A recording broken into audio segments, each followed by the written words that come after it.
Ante Emma Comoros Equation Kabakua the Carthage Eagles Homo Entimi Ante Gabon and Lesotho board draw goalless Guinea Shekabako Mali Shekabako Guinea Bissau Entimi Ante and South Africa a trashy Congo Republic by 5 goals to nothing. Weighing a AFCON qualifier results are another. It's me a bar so now all the tables. Yanko Group A Tunisia still. Eda so Eddie kan almost enra match boy no elusu die nanso an na lady Comoros eda second Gambia eda third Madagascar na eda fourth Group B host nation for the next AFCON Morocco and Eddie Kain na Gabon at the second, Central African Republic at the third, and Lesotho Echato, Lucy, Egypt, Eddie Kain, Cape Verde at the second, na Botswana at the third, Mauritania at the fourth, Group D, Nigeria LED, Benin second, Rwanda third, and Libya at the fourth, Group E, Algeria and at the first, Equatorial Guinea second, Togo third, and Liberia, Echato also Group No, Yekon Group F, Angola, Eddie Kain, 9 points, 3 games from Boni Ninano, Ashe Nina, and Angola 9, Sudan 4, Ghana 2, and Niger Echatua, Enso just a point, Ghana in Group Nimu, na Yeko Group G. Ivory Coast and LED. Now second Zambia, third Chad, and Sierra Leone at the fourth. Group H Congo first, Tanzania second, now when Ethiopia third, Guinea Equatorial, Group I, Mali first, Mozambique second, Guinea-Bissau third, Eswatini fourth, Group J, Cameroon the first, Zimbabwe second, Kenya third, Namibia fourth, Group K, Uganda, South Africa, Congo, and South Sudan in that order. And last group, A Group L, Burkina Faso first, Senegal second, Burundi the third, and Malawi, Momu Echatwa, way any AFCON resource, and all the league standings. Now Ghana bebo, yani Sudan ebebo ewo Libya, neutral grounds. Coach Kwesiapia, no ana lady Sudan, head coach and no former Black Stars player, Emma Black Stars so twice so a coach Ghana national team say dear Sudan and a coach Ghana. Yeah, ball draw. Yeah, Sudan last Thursday no Castle their phone home and after Tuesday another gamer Boston coach James Okatechi Akwesiapia Ekasai Mumyinti. Yeah, yesterday Sudan we played against Ghana. It was a difficult game, but we managed to fight and get a draw. We are now going to play the return leg in Benghazi. It's not going to be easy, but inshallah, we're going to fight and make sure we get a big victory for Sudan. Thank you very much. Omonim say match no enye so easy, a very very difficult. Sudan versus Ghana, neutral grounds, Libya. Nemom inshallah according to Kwesiapia, and Sudan mom and ebefa the 3 maximum points. No, and Nigeria very late. Libya for frustrating Oma. Nigeria for that vital points no home. Austin Eguavon, Nigerian interim manager and also the here pano na 3 points and 3 points no mum and na Nigeria for na omo pe ampa omo nya sa points and the most important thing Austin Eguavo. It's a huge relief for me and the boys obviously. 3 points was important to get. We got it. I expected us to score more goals, but for some reason we didn't find the back of the net early enough because of the tactics the Libyans deployed. But overall, we're very happy. 3 points, very important. We still maintain the first position in the log. Congratulations to you all. Congratulations to you all. Austin Eguavon enono. Also 3 points na ne hu hia ampa omo etima trophy afa. Na like Libya for no na omo delay omo slow game na we da ho. Na very late na Nigeria nyom go no. Austin Eguavon say tactics na Libya for the buy na onka say omo pack bus name omo different day in numbers. And na omo tactics no coach Austin Eguavon Oremu Kakra. Was feeling bad. But again, I was also happy that the boys were on top of the game, especially second half. And towards the last 20 minutes of the game, they kept pushing, possessing the ball very well. But mindful of the rear as well, because the Libyans they had a clear strategy the way they wanted to play.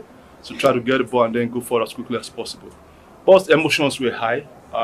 When the goal came, it was a huge relief. I thought we could have scored more, but the tactics that they deployed, I don't want to use the word pack the bus, like many coaches used to say, but they defended in numbers in front of their goal. We Nigerian interim manager Austin Eguavon. So far Nigeria, our group no, and a lead. About 3 matches. Was 7 points. Nigeria up Niger. More than money was Stropa. Yanko South Africa. Hugo Bruce, LED South Africa. Emma Bafana. Echi Congo. Eshoma by 5 goals to nothing. Hugo Bruce after the game on Onso Kasai. A performance like tonight. I think that it was amazing. The way we started the game, the way we played football. This was something what I always wanted to see from this team, and we did that also in AFCON. But today, and see, the other person who know and no pepe and no boys no yeah. The last AFCON course so Cote d'Ivoire so who South Africa now more than one was 0.0 and almost 5. The coach ne peno Sape pepe and a players no and so I'm a team yeah. Now Yanko Senegal finally. Nicholas Jackson of Chelsea afedie was the debut goal at the Ama the Teranga Lions na enoda nani eje pa Nicholas Jackson e share mo 4th goal no Emma Senegal I'm winning 4-1 enti Nicholas Jackson goal no ya behwe enra na enye easy krom winning by 4 goals to nothing team enra ni goal no and our Kessben suggestion number 7 Chelsea a player no also no always no person say goal Emma Senegal nemo na nyame enim say emre wey ene emre pa hopefully more na ebetimi aba omo person yo mo best ema AFCON be ko so Morocco no Senegal and so etimi qualify na yenko Europe enranda Van Dijk ekonya red card 2 yellow cards ema Netherlands omo a draw ye with Hungary na second yellow card na ema Van Dijk epeke red no sa tackle na we our Kessben television so after the game Van Dijk ekasai or say first yellow card no wadwene ho a wonti ase de enti na referee man first yellow card second one there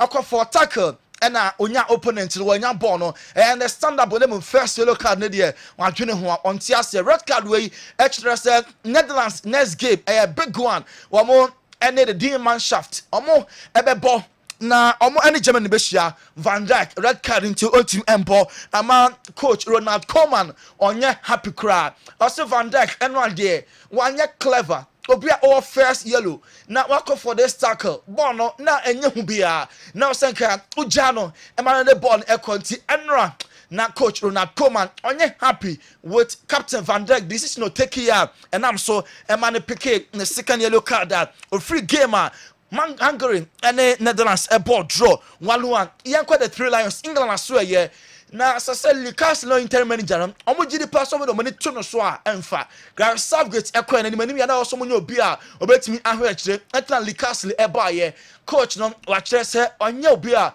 obetimi at England akọ the next level ejama start here omo epe another coach ya tete Thomas Tuchel former manager at the Emma Chelsea ono ena England omo national team no omo guso a omo no enso edi nkomo yento aso enwura mu ewo Luis de la Fuente aso ye oye coach at the Spain and o say he will players bi o ho a in their positions they are the best obien ho a obetimi any star players ni a compete na players no about Dani Omodin say Dani Omo position in this world obien ho a obetimi na ball anyo no nko a obe Pedri Femi Lopez and about Gavidin. I say, my goodness, they are the best in the world in their position.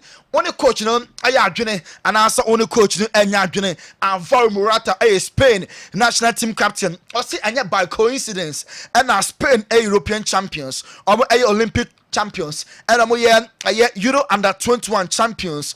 Our generational players know dear panty, and yet by chance, and yet by fluke, and Spain, a progress into Euro under 21, champions. Men national team Euros no energy and Olympic Games of course so Paris soccer and so Spain and a gold. Now Lamine Yamal, obesha Spain, just number 10 and na Lamine Yamal according to transfer market almost say no and the most expensive Spanish player in history. Value no says here 150 million euros. 150 million euros, the most expensive teenager. I don't know. Now, Yeremu Ehe, why and the most valuable player in the world according to transfer markets. Now, almost say two players, a joint Vinicius Junior and then Erling Haaland.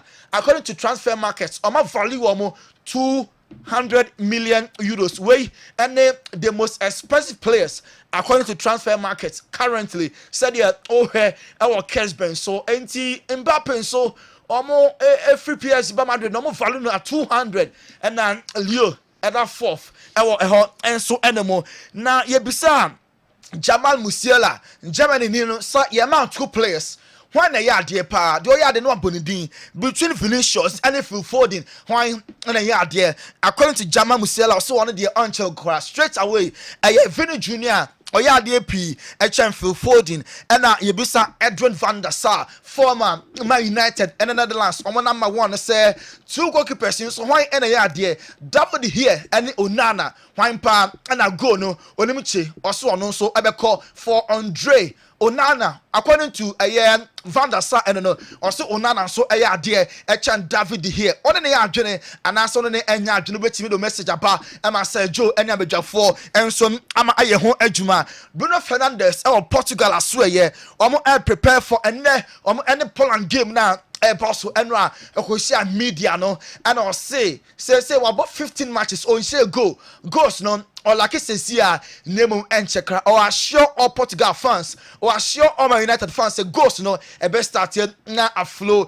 into obia enyanto bose emfa emano and rather Leo Messi and Scaloni Argentina technical team members ni bi here Argentina under 20 match any Uzbekistan a boy na Leo Messi captain at the Argentina national team no na also our park no so bia na here Argentina under 20 gamer na any Uzbekistan enso airball club unim say or join Red Bull na sika club orgy so far a year no a year 10 to 12 million euros and no any sika club ninsan ebetimi aka Red Bull enso aso ye yento aso Manchester City aso ye say na lead unim say na Barca enso pe goalkeeper Diego Costa Portugal national team goalkeeper no other goal at the Emma Benfica na yes Man City mom and ehuri ade ni mu pass Costa no we make a move there or Man City chance or join Barcelona or a football club no according to Arne Slot Liverpool manager no or still Liverpool 4 and 24 no and fast Van Dijk na the contract no running out no and they can say waste time cry say oje 220,000 pounds a week just 7 days sika Van Dijk age and no ana slot person omutumu na they call 300,000 pounds a week na fe Van Dijk contract no waje prena extension no and so etimi aye next and so ebetimi aye Mo Salah so person omo ne kasa na ne contract no otim renew nemo say Trent Alexander-Arnold, another personal contract in the summer. Ono there as on sheda and positive sign be as or be extended. A man Liverpool identify Jerome Frimpong. Ono about Edema Leverkusen sir or a potential replacement. Obetimi abe ball Liverpool said Trent if you call him next season as a free agent. Joel Matip 5 months a year and a free Liverpool 5 months ni more ball a man will consider retirement. Now OG 2 Carabao Cups, 1 Premier League, 1 Champions League, 1 FA Cup, 1 UEFA Super Cup, and OG 1 English Super Cup or honeymoon. Jorginho, Arsenal, and Italy. Our midfielder no, ya just Saudi Arabia clubs in air pen also no, and ya humpo and all who. Or Junior Choir Arsenal season before so now Aje Premier League ne so beko and now uncle dear I know a secondary matter. Martin Odegaard was suffer a setback on a recovery nimo until says yeah dear only available yet today says somewhere around December. And Martin Odegaard obetimi a recover the ball at the Arsenal for a couple of sadia ka the Gunners ye papa because Odegaard captain no omo twane san manimu ya no on recover na on the ball and for emomo shows some Carlo Mudryk and no she go e ma Ukraine nebo as a ball no Chelsea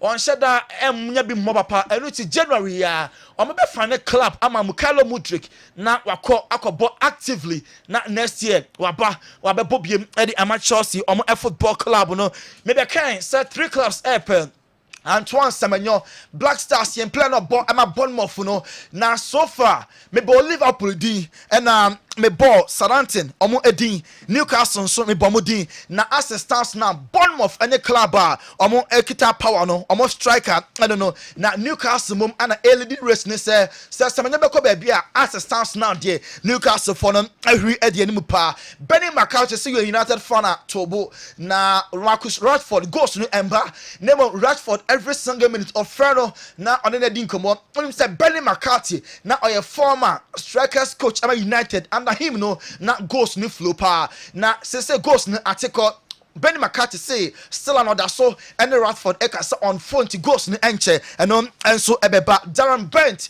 say the only department only GDA ewa nimo our Chelsea Football Club no Nicholas Jackson onye sure so betimi anya goals do a Chelsea omo penalty ka Chelsea anya an out and out striker ke betimi abo papa Antonio Cassano obo ne first 5 top players we are say one fa Ronaldo din anka ho or say Ronaldo Cristiano etesene say DNT ana one boni din na say na oya adencha Luis Nazario de Lima na didn't know some bolding when any response Antonio Cassano and so at the Emma Cristiano Ronaldo Barcelona company no yes say omo abantema next year match na nka Barca fans dey di pass nka by November December and not January there come bet me aba back to Camp Nou name yet say somewhere around March and a Barca for bet me abasika on bet me generate a year from our new stadium no yet say a bet me around 350 million euros on at the stadium man high na concept a whole door ebasoa Barca year and sika sa and so a bet me aka no Danzo don't freeze I confirm say oba sign new deal at the ama Inter Milan or say enchekwa very soon the contract no or the B and so ebeka ho according to Gian Piero Gasperini Atlanta manager no also no Ballon d'Or no or to abana straight away or better ama Nigeria and Atlanta mo player Ademola Lookman or no and Sefata said or to abano and so at the man Christian Pulisic or America US or camp now when you say America no emu wapa ama Paulo Fonseca onye happy say boy the debiano national team players ni report here ono and so it me ballot a major concern emom dey chat war AC Milan president Paulo Scaroni or say almost stadium no a chedodo tete kwa or San Siro enye modern enti kona ka power na o 6 years ago so just say omo end demolition na omo ensi a new stadium say born kona ni mo evolve na omo stadium no de tetele atwam enti animoni o sampani for enso etimi ho baby Godfather Adaroma enkofo ekroso nsem no yen fancy Montana de Tony award winner ya de enkofo kroso nsem no ebise na ememinda ye twede tew dumienu na ya peja yemu mamu nyina kwa babiom eba final whistle jumedi so Kessben television Kessben 93.3 Kessben 92.9 Accra DSTV channel 364 Go TV channel 121 me pamocho memfa eye WhatsApp numbers no ento edwa ebiom line no 055 1599933 05515999933 sanso na mo amode efa video so abreye no mo ye the video di abreye no line no 0244 263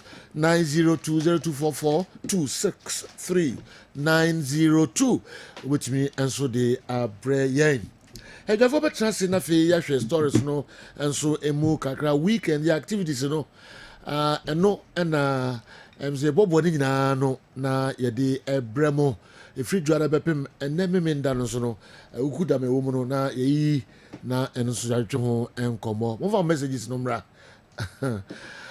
okay me twetwe enkomo kakra me ni Dr. Edmond Arthur me di enkomo kakra na no pay ansana de obia no yede abremo obia ni na video free akra doc about also ho ye Pacho nyame adom ye pa ina nyankopɔn ase ina nyame ase ina nyame ase yare bebrebe na osa ewo wasoe ho balm of Gilead asoe ho ba se obetra se a em se vinegar no grade ye de ato din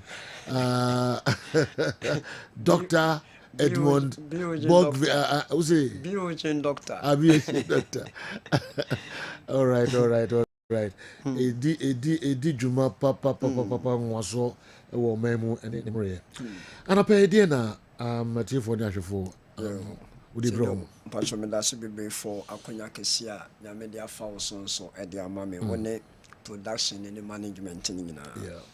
Anope enkomoda e wo ho ne se Biogen vinegar no me pacho se wunya bi e wo fi a bomoden se wode anyokra no 1 liter no 1 liter no ketwa no adantemu no 1 liter we no wode obeto baako na wanyusu no ahwe unyusu na se amfa amawa wode mentu bi because the kind of testimonies are eba no anohye enra me church elders bi a medical doctors me mo be omo no ana patient bi eba for review on diabetes na according to omono on say me kase we a diabetic patient abo modern so we benya glucometer machine dey check sugar no anope bia e ofie na according to omono woman bi ebae na ni sugar no ono no ofa metformin ofa metformin na ofa 1 gram anopa 1 gram enyumre that is 1000 milligram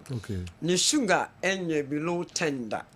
But do you know something? Within maybe 2 months, or started say you all recorded, we can say, or you should be Biogen vinegar. The recordings are all recorded. What you mean 4? What you mean 5? What you mean 4? And no, beside me say, what is the uniqueness about Biogen?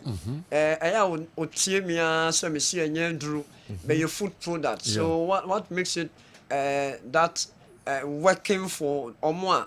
Omo sugar ana na enye woman nkwa wose nkofo bebre yusuma I mean omo ba na obi so omo sa den omo no be so da bi ye yusu Dr. Edmond Biogen vinegar ano enti wose sa se adenti na dog wo sere no se no me ne kwa asori be on say hospital ne du ba bia na neme bi o doctors no mo so e dia so mo enti me pese me ma etiefo ene ahwefo a ehwe o TV so assurance say Biogen vinegar no enye drew enye food product but I mean so when you so na say wo de gu nsium na onom na wo de gu nsium na onam na wakoto ana say o vegetables na wakoto o food bi na wakoto instantaneously within 10 to 15 minutes a better proper detoxification amount emo anketo a ameyemfe ni hu omo kofa yarewa eba no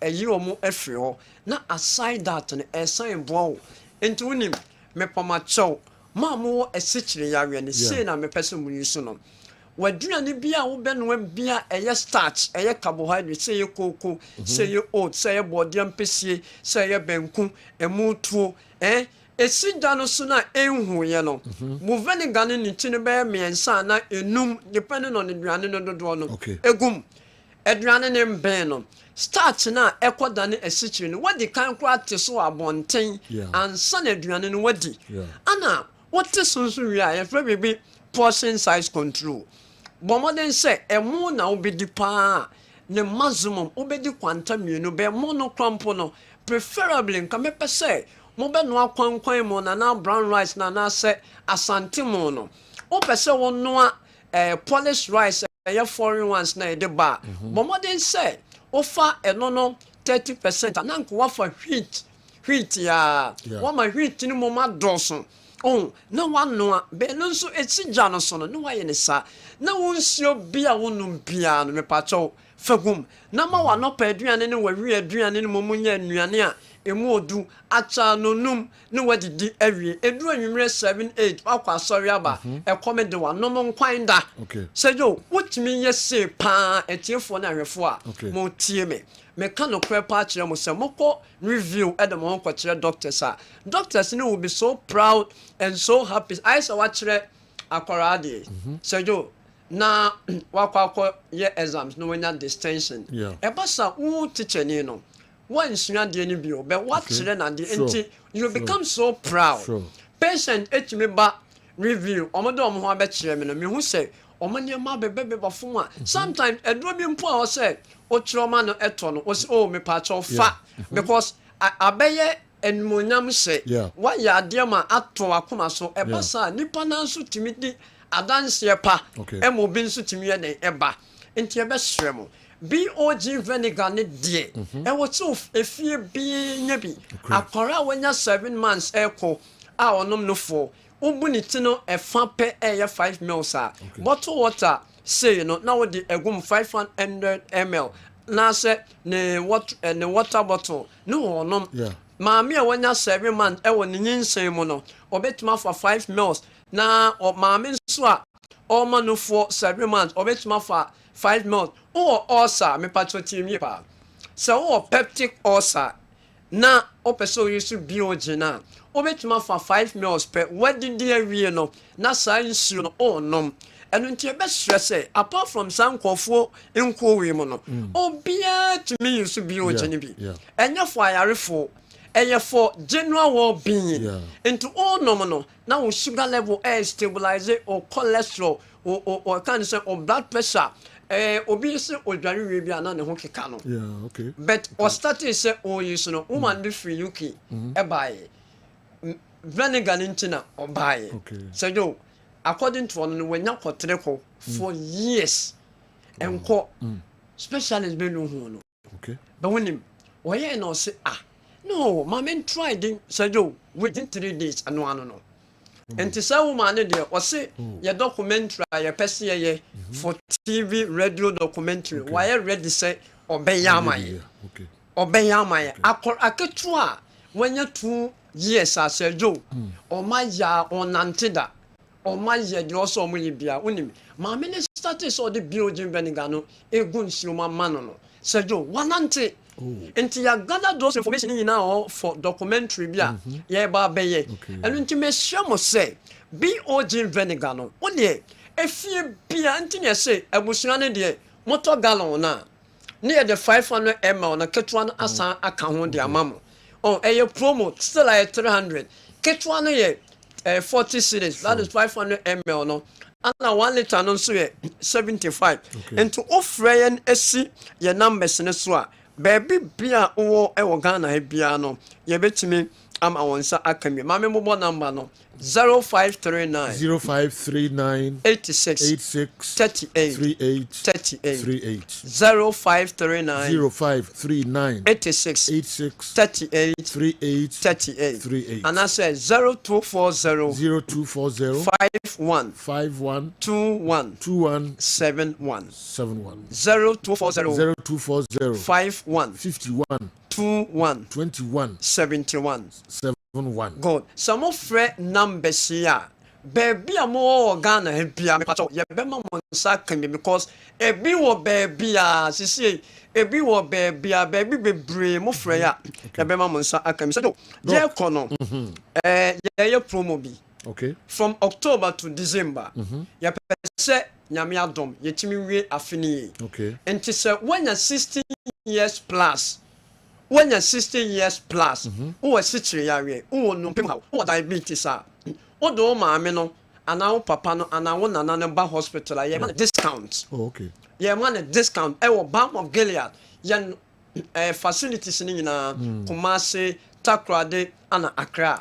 So when you're 16 years plus, now buy your facility, your per se, your chair say, your doye janom, your moon be aka hospital no enu ntimo ba ye be hwemo modwena ne demu edu ba bia nya dronom nipa no ebi kwa woni blood pressure woni diabetes be e bia wa wo wie ema 1 ne mani nyina tutu kwan ma ne nananom e wo ne nchen be kasa bibre wo kasa wo ye wei ono nkwa efie wo twa no wo ye wei enti edu ba bia e wo se ye kyerɛkyerɛ o mo mpe helpers bi no mo mboa anya sa ono nkwa no bi nso ho no mo a ne nanomfo bi ne nchen ne neighbors krampo no mo krampo no I mean eye den say ono mo ekasa because obi akwa anopa no aba anajo nti ono nkwa ye din sa enye be ye wo some psychotherapists bia ye de omo fm on tem bia no ye woni omo betimi dia engage omo nti nye bibia na ye duru nti me slow o tie me o hwe me na wo maame o papa wo nana wanya 60 plus me pacho kumasi o the carbon MTN for no echiwo oba takrade a ye wo anaji ye to anaji choice mart no eso ana oba akra nso a West Legon ene ye wo eno nti so wanya 60 years plus me pacho bra ana ye review patient o ma ya hwe o mo nso a o mo so ankofo eba ye pamacho wanya be 3 months bia na 2 months bia bomodin so be ba flash flash be flash no oba ye koswa cancel etwon gina ne ye seto so na ye no so on e basa enkoba sadako wa na bibia san kan ho tumo nyina so mo ba ye ma mo discount ana sejo me koi the last na me ka say obi o peptic course peptic course when na ye mu kro say ye gastric say ye duodenal say ye esophageal na o per say 1 week o clefriwa enye be bia so ba mo Gilead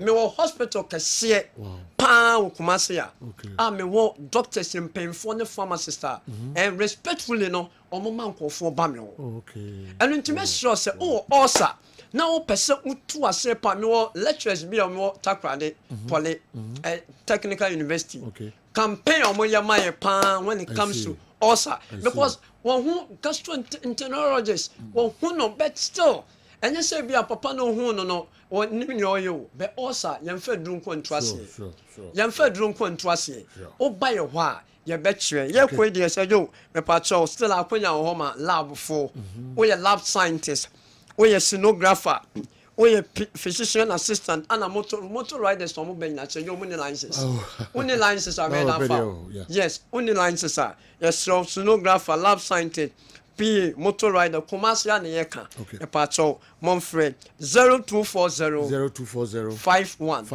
21 and I said 0539 86 38 yo ejija ye ben ejija hotel unless you know me opposite ana takra den so anaje ye to anaje choice mart so Accra West Legon oba Kessben FM premises here BOG Venegan asio security checkpoint wo Mr. Martin blue ebi o ana asida towers Accra so ma mo ben circle ni nyina no mo kɔ hɔ no mo a mutumi kɔtɔ bi sende mpo e de ma mo nuane mo a mo baby nti e be hwɛ mo sɛ mo nyusu na nyame mfa ye so nso emboa mo pa so jo me da se be doc yes you be da se pa enzo ho yes I'm at Kaswa. Where will I get some to buy? At Kaswa. Michael Agbeko, Agbe for short. And anyway, about Kaswa. Sending in a friend liner. Yabema original. Okay. Yeah. Yeah. Okay. All right. Yo.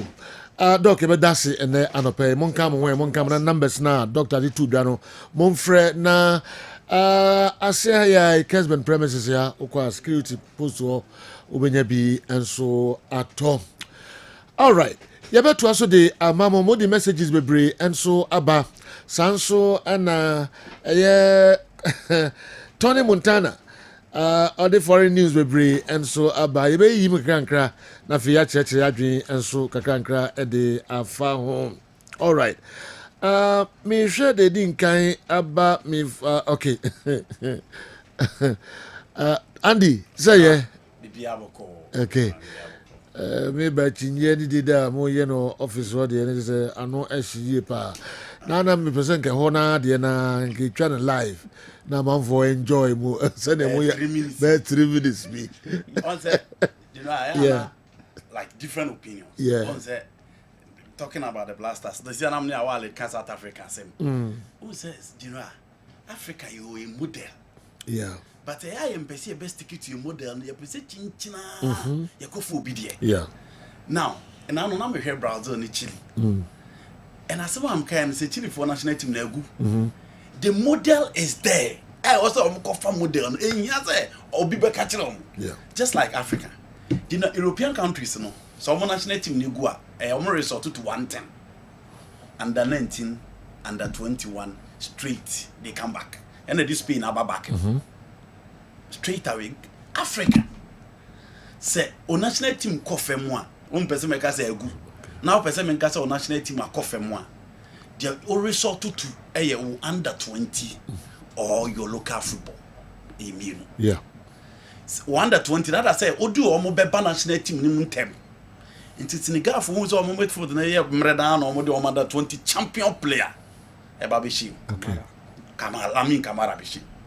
Ghana Eddie, you modern a bad three from 2001. Ben Kofi 5 years. And a Diababi. Into a drew reality check. Yeah, dear under 20 yet. You local football ninge. It is all the countries or my really in recent times they resort to two things.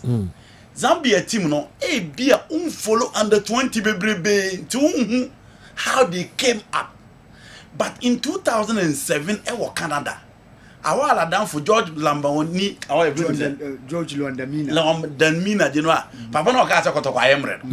He was the coach of the Zambian under 20 with Emmanuel Mayuka and the Stopila Sunzu. In the time on Moji Afcon, no mummy Lujinem.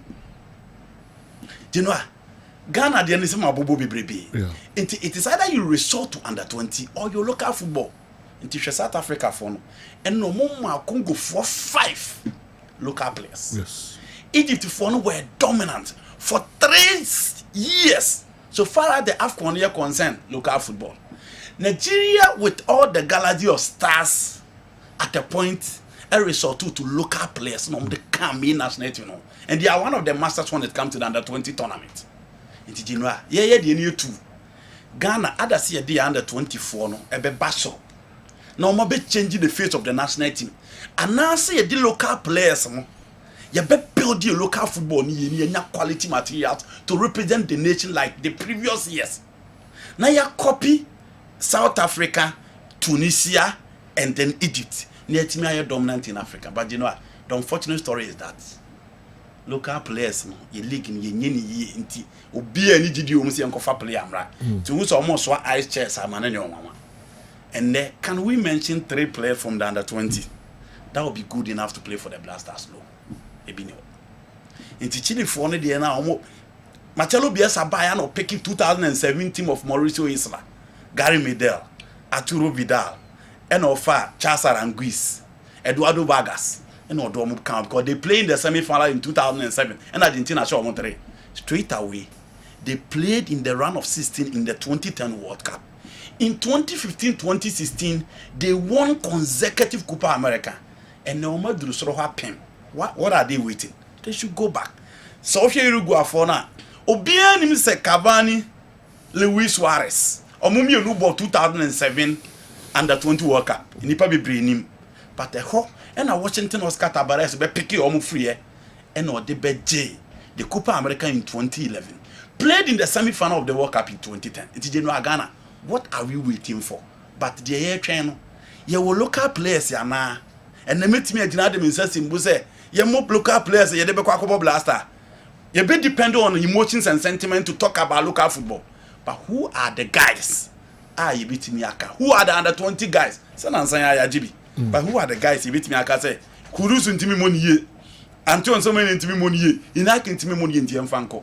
Do you know? Yini bisa. Ebi ni ho. Yini bisa. Dabi ebi ni ho. Ye chan team no yini bi wom sa. Your party, your church and home, I'm a prada, I'm pride, Bramian show, mintimi ma, nay. Kudus, some menonum. You be local players at their place because you not result in free or more. There be, Yeah, be. There be. Bodin, so what's it be wa? Bodin, because you're the local players in Nigeria, ha. A board draw. Nigeria team are not obedient them because you know. Say one ko kanu ni jejo coach o mo ahwa bi na aka o Nigeria. Say jejo coach agina mo ahwa bi na aka o Nigeria. Ye the local players no mo boy. E bo draw ha.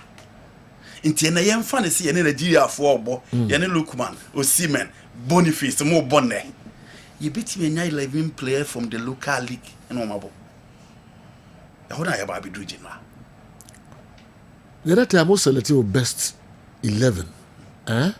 I don't know, say best 11 now year now. But now we try players or meet me call heart of folk or meet me as I have a book commercial something. We go here master class you know. Say my chance say Ghana select will turn team. Let me fan cancel. You know me Oh, Ubebre. yes no e dey dey mabo some me bobo di no me bobo Yes, we born me nhade. Goalkeeper obefa wan. I'll go for Felice. Felix T. Umfa Kofi. And a gentleman in Canada. That would you suggestion. I was all Buano. Yet none come in Senka Omfa Kofi Bar of Samatics. I'll go for Felice. Okay. Felice of Mediama. My reason is simple. I agree Samatex I had here. But look at the heights. After Felice, I even going for the Dreams goalkeeper. Okay. Look at the height, you know. Wow. To play to the level of Ali. You know, and the Mediama Ali game was Felice. You know, it was Felice. It is, you know, we say squad na ye bubono. Yeah, the women have Felice. Laterals near here for laterals. I'll go in for the Mediama right back. Kamadi. I see. All right. You know, now left back. Let me consider. You know, let me pick Patrick Asidu. Left. Yes. Wow. Center backs in there. Center backs. Maminshe Zakaria Fusini of Chelsea. And probably Razak Ablo. Wow. Yes. I see. Midfield. Justice Blay will be my holder. Justice Blay don't know Casacra. No, you know, who say Justice Blay, the entire maintain of Cassan say the national team requires a certain level of maturity. Say you, Saha's team now meditate high can one say or money JJ coach Abubuan. Their level of maturity was immense. Pick them one by one. Now you Rossi say encourage Molam Tinkobo blaster. Forget about the technical quality as a player, but this is a player who has spent 10 years in the Ghana Premier League. You know, having a level of maturity. Until in the ball now, Onim Boni frame. 1, he has exposure. 2, he has quality. 3, he has experience. Until our teammate in so blast him. Until Majid Ashmeru is the teammate of Richmond Lamte or Wafa. Until general to be considered in the blasters, you need a certain level of maturity. And yet the emotional aspect of Obianko Bobino, and you know, because you know, we are talking about Thomas Tepati, who has played in the Champions League final. We are talking about Thomas Tepati, who was once the highest paid player in Arsenal. He plays in the English Premier League, only the top level midfielders in the game above. He has played several games in the Madrid derby, or above with Barcelona. You know, that is the kind of midfielder we are talking about. Or above with Koke, or above with Gabi Fernandez, or above with Saul Niguez, or above with Javi, or above with Iniesta, or above with Busquets, or above with Luka Modric, or above with Casemiro, or above with Toni Kroos, or above with Cristiano Ronaldo. Who else? You know, that is the player who is struggling to make a meaningful impact in our midfield. Eti enya obi kobobi na wanya form yem fanen kobo. There be, you know, the national team requires a certain level of maturity and a certain level of quality. No bad output into say. Until that's play who casa or midfield. No, it means Finfi who are party bono. Man for him for being sure him na some manona, him for local boys in the mono. Blay ain't me replace any of the midfielders or Black Stars.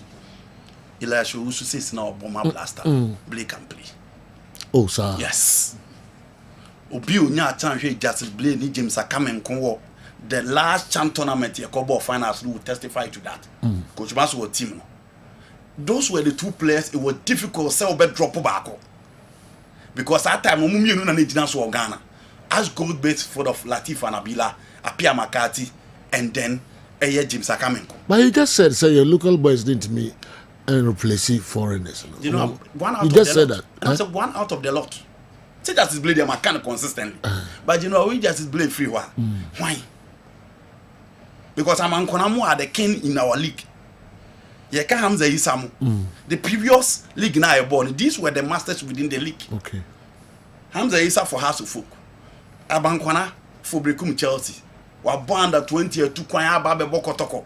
Last season, crew free Kotoko, you'll be an inside Jaguni. He was the top scorer. Those are the guys you want them to replay the Antion Semenyo, the Inaki Williams, the Kudus Mohammed. Omana Epesi Inti de no a connection. And your conquetwa. Boy, who said against Niger or Morocco? You saw the boys. Yes. Do you know on performance? Nay, so Chan yet quiet. They're not moshi. But you know, the meme can say, yeah, Cassa young Frebbinian Quasias. Our president, the Greg has 4 or 5 of them into me more dreams. Yes. It is not just yeah, almost commitment and almost seriousness near the end. I will fame you, me jitu, me wa. Into ye Cassa Yens and Faluka in Kobo Binian shares. Okay. I want to know I can. Okay. And I want to hear the emotional aspect in the band. Oh, I'm a common to member. We cry scaffold or more, sorry to say. And the Faluka place in Kobo. So only a word, yeah. Because you know, Egypt for now I can. Zambia for now I can. Now I'm about to neutralize the top players in Europe. Algeria team, you see Belali mono. Now you see my intimi. We saw the Moroccan team. Look at the stars of the Moroccan team. Hakimi, Weibo PSG, Weibo Sevilla or win European competition. Weibo Chelsea, Weibo Manchester United, Weibo. South Africa for a pocket AFCON stager. Opinion say big. But you know, so for Tembazwania has always been part of the Sundowns team or mobile quarter final, semi final. There be more. Yeah, the dreams is called semis. And I did medium group stage.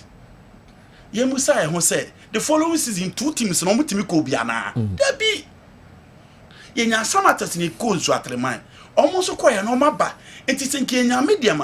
And almost course run at the noir. Almost quite consistent the following season. Almost those players can be considered. When Kotoko was consistent in Africa at the Herbert Mensa, now go for the bomb mob blaster for 3. Not Joseph Henrich and mob blaster central defense. Not Dankwe elbow blaster a bench of foreign players. William Thierry was good enough to start in the blasters because Kotoko was consistent in Africa. But what is the recent situation? You know, so Okobobo Cairo International Stadium, Okobobo FMB. Now so bit to have a ball. Kumasi Sports Stadium or Bob or Sadi Fuaji Mambedu or Bob Bianu Go Stars Park and you know and pay football platform level near exposure. So Jina Air Arabi Stadium Obo no big Jina and Chen Hair Bar 5,000 capacity stadium Obo they are not the same. Mohammed the Fifth Obijina Mohammed the Fifth football no boy FMB now you know I say what build stadium be Obo 5,000 capacity airpay they are not the same. If you are time your teams near consistent, I'm using the word consistent. In Africa, I see do more bar. Imagine say you know Felix Cheko Africa or Kobo Ali. And the next is media masa koye. No Kobo TP Mazembe. Or Kobo Kaiser Chiefs or Kobo Orlando Paris. And ka atizigi besa hadwene ho atizigi sa medina ipo. That be. And can also atizigi so. Ba omko ye, omuntimi nkobio. You are not too sure in Swatema will qualify African next season. You are not too sure Samata will qualify for African next season. But a prebia Ali woho, a prebia Zamaleko, a prebia TP Mazembe ho, a prebia Wak of Morocco ho, a prebia CL Beludado ho. Until when you are picking players from that group to assemble them for your national team, ombre, by a situation, no. Local players, no. But do they have the quality? Do they have the experience? Do they have the exposure? We don't remember. Why are you in right back now? Kamaldin. Kamaldin. Yeah. Now Kamaldin, okay. So I need to say into me more crano. Direct Lantimai. Direct Lantimai. Kamaldin, no crano. Yeah. At least give us sacra, say. You Felicino Corono. And it will be able to be replaced Inaki Williams, Black Stars, local boys. No. Strikers never. No, mommy and Inaki Williams. Dear part of Bayer Black Stars. Strikers no can Mizaka free. Okay, man, Kona Forwest. Hamza Isa. Yeah. The instructor, my guy. That Fusini guy from instructor. Okay. And then you are talking about forgetting the summer test. Oh, Father, I'm on go. That will be Unru baby. Unru baby boys now can. Oh, sir. On this have been over. Kotoko Abetamo. Yes. You know, I bought 17 matches. Now we share 5 goals. Now 1 match and I bought hat trick. It just said no mention players in Bium strikers no more system no. Local Meka Hamza Isa. Meka Steven Amankona. Me I'm talking about Fusini of Inswatreman. Okay. Oh no, this is Abet Amon's second season in the Ghana Premier League. From Kwaibi Brim. This is his second season in the Ghana Premier League.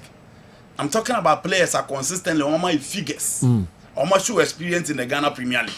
Onuru Omo. I see. It is our players ni bia ntimi replace Inaki Williams. Be dey kasaka Inaki performance on the man Black Stars no. Yes. You know, is a local boys no men we no baby ah. This argument say omo ntimi mo for local boys no mo no. And is a guy. You know, I remember. Okay. Yeah. Can say yeah. Your local boys now is here for Monkobo. They require a certain Inaki Williams. Ghana league baby I saw call the captain Beman. Baby obi ko binary by matchum. Inaki is good enough to start for Ali Sundowns, Kaiser Chiefs into the cried. Me kind of performance of Black Stars. And I make us say the performance of them. You know say Pate the offense. Pate was Black Star for not less than 8 years old. The offense you know everything I can say Pate. Look at the package that we are talking about. Atizigi has been in the Black Stars since 2016. How many years now? Ache, you are talking about almost 8 years. But send the performance of him. You'll be quick to say, oh, Yamfu Bianco Debbie. But you know, it easy. Fatah Muhammad. Okay. Tam had a couple right back now, Gaza Stadium. Fatah Muhammad, no, Bob, he was the captain of House of Folk. You know, in any packet one, you can say no. Fatah was part of the Masokwandu team. Oh, yeah, Wabo chanting, Wabo local blaster, captain of House of Folk. Stadium will be anywhere. Yamshano, you know. Okay, Mamiko Franco Naro Jose Nafi Yenje also take on this.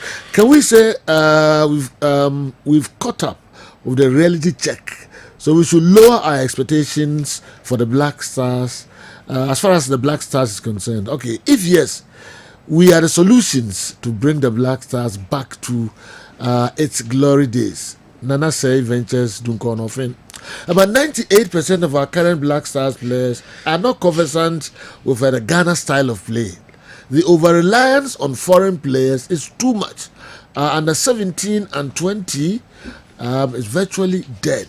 Emmanuel Ajimambadu on Boss FM 937. Wow.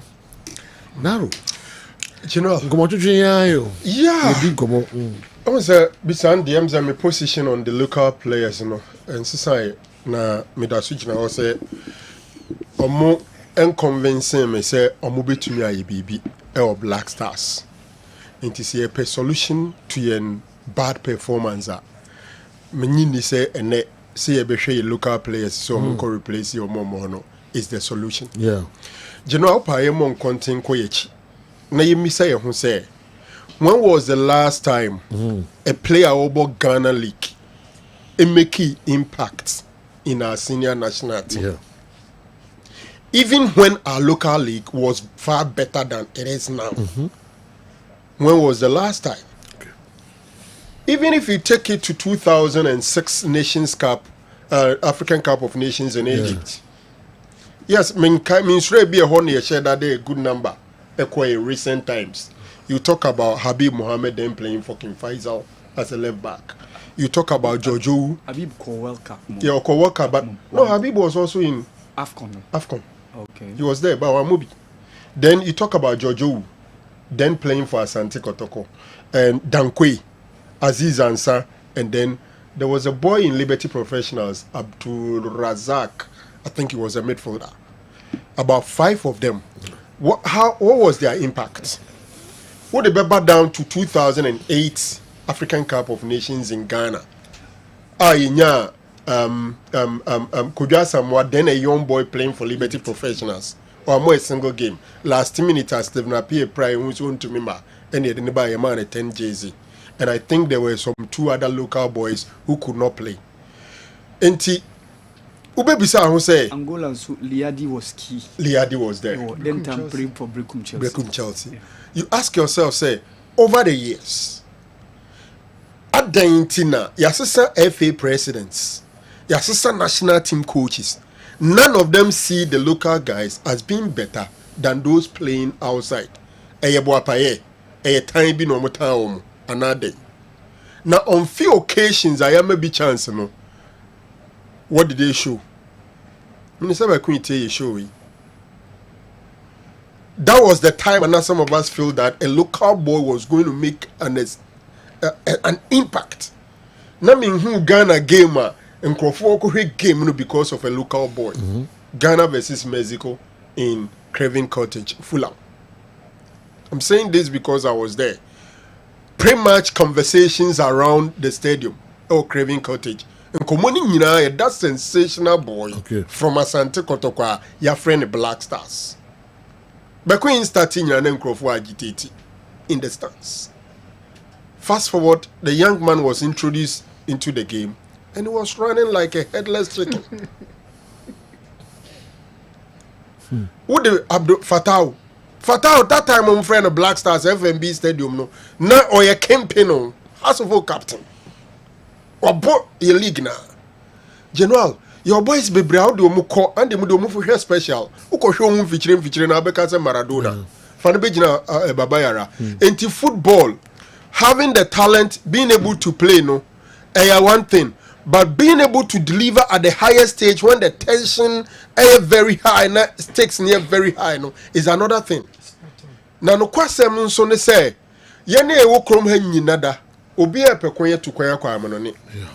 Intimpem pi, mfanche me. Omo ya ade pa no. Omo de omo to kwaya na aka omo mu nhyeda nya ade bibri. Ebo ha lack no nhyeda ni. But there are good number of your good players no. Omo fan no etu kwaya na aka omo mu nhyeda nya ade no. At the end of the day, all the players playing here no, they are in the same competition. Who excel here, you are more likely to get a chance to travel outside. Entimpempi omo kane ya omo a ebi omo modern monotawo from pa. The Chan example asa akele local boys in the chances. Say muni omo a omo nsusu bobo wa bibiman ha say omo mindful no omo league ne ma no omo nkobo no. Qualification kwaya na edin.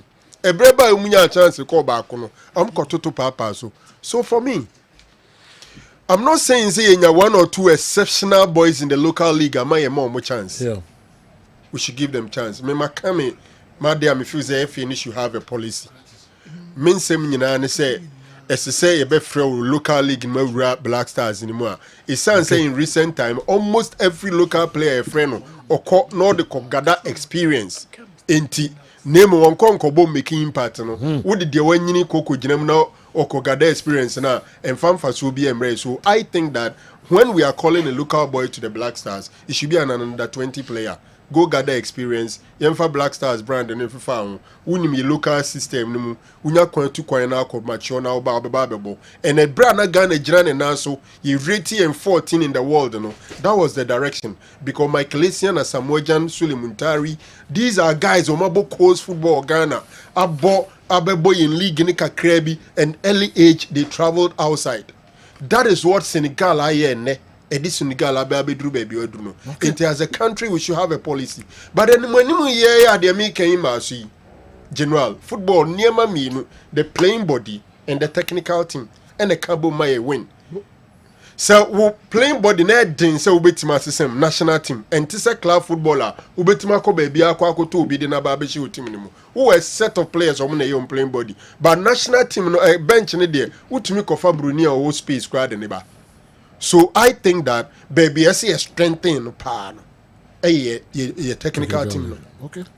Who is our head coach? Who is the assistant? Who is the goalkeeper's trainer? Who is the video analyst? Who is the scout? Who is the set piece expert? These are the areas I see any break.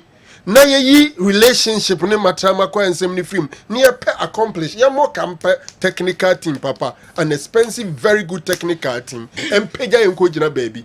Coach, I will hear and say out to me say, hey, me coach no cry me or me national team and I'm a club level no. At least they watch 3 minutes there's one in a war so. But if you go bring somebody who be a few enemies or a scout, no, I akwesi happy boy. Akwesi happy Esmano as a scout, uncle fan report in Mereno. What you say? Inti say ye akwesi happy there so nya de eventually the scout no ne oni ujina no oni jina asia. Respect no he. Obebuno. Okay. And me feel say we should strengthen the technical team. You more can strengthen your technical team. Players in the when you general. Your main chances, coaches better 10 chances are about 80% of these boys will be called. All right. And your local boys are similar. The beat. Okay. Problem they will local boys. No. Share Ghana Premier League trapping, passing, control, basics. A issue. Let's be very frank.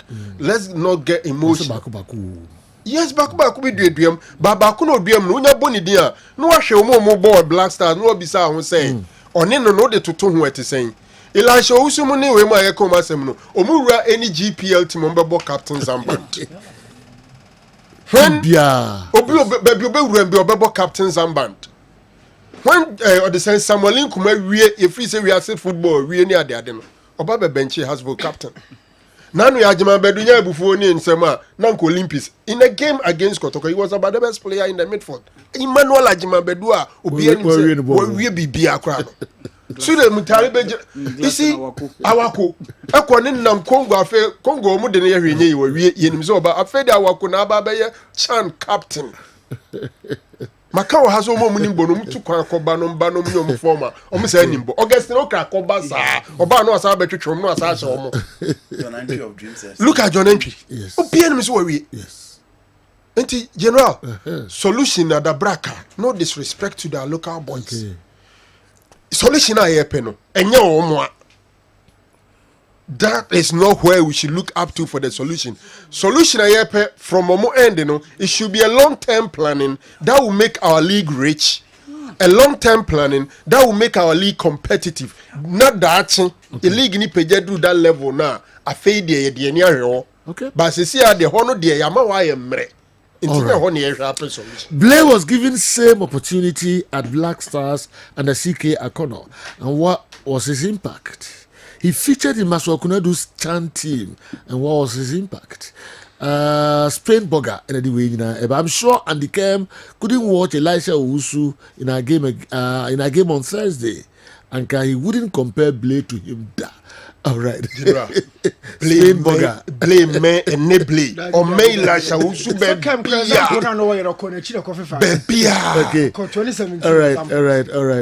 All right.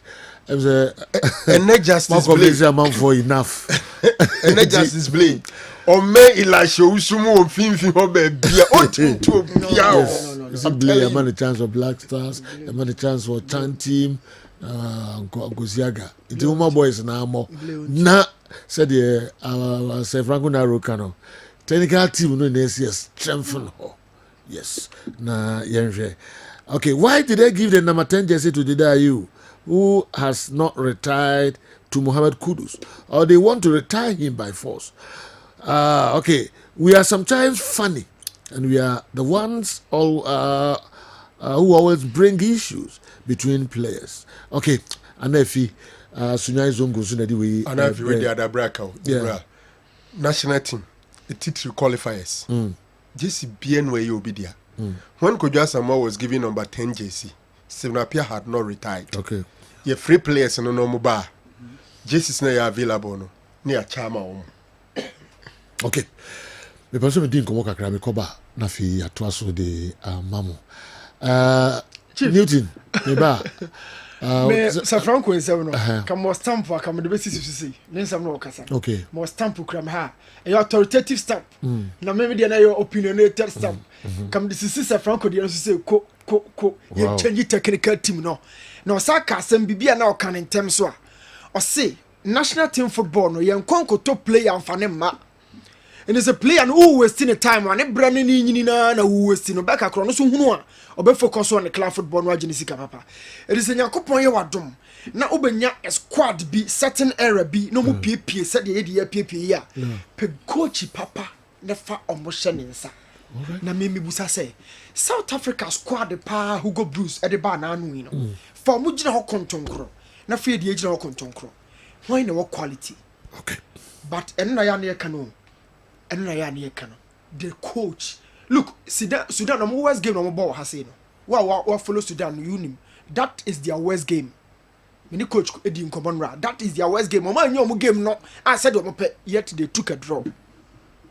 me yen change coach ni tentem de you be waste boys we say time na generation bia ni ho wa kire ba wo afa na Aziz mu no David Oduro mu no ya send wo makọ benasom wa mo afa de do makọ o mo ne be follow Isahakumu ni e waste your time no nti ye tira na Isahakunya 30 Kudus 35 pate de okọ na enkra na kama de ali dumu nyina tare koma betwam kọ na coach ya waste your time yen nye changes ni tentem coach kwasi apia kra ye ho apopo the only bibini or they are qualified to a World Cup. Ya ho apopo ye yinadi. No to ne struggle.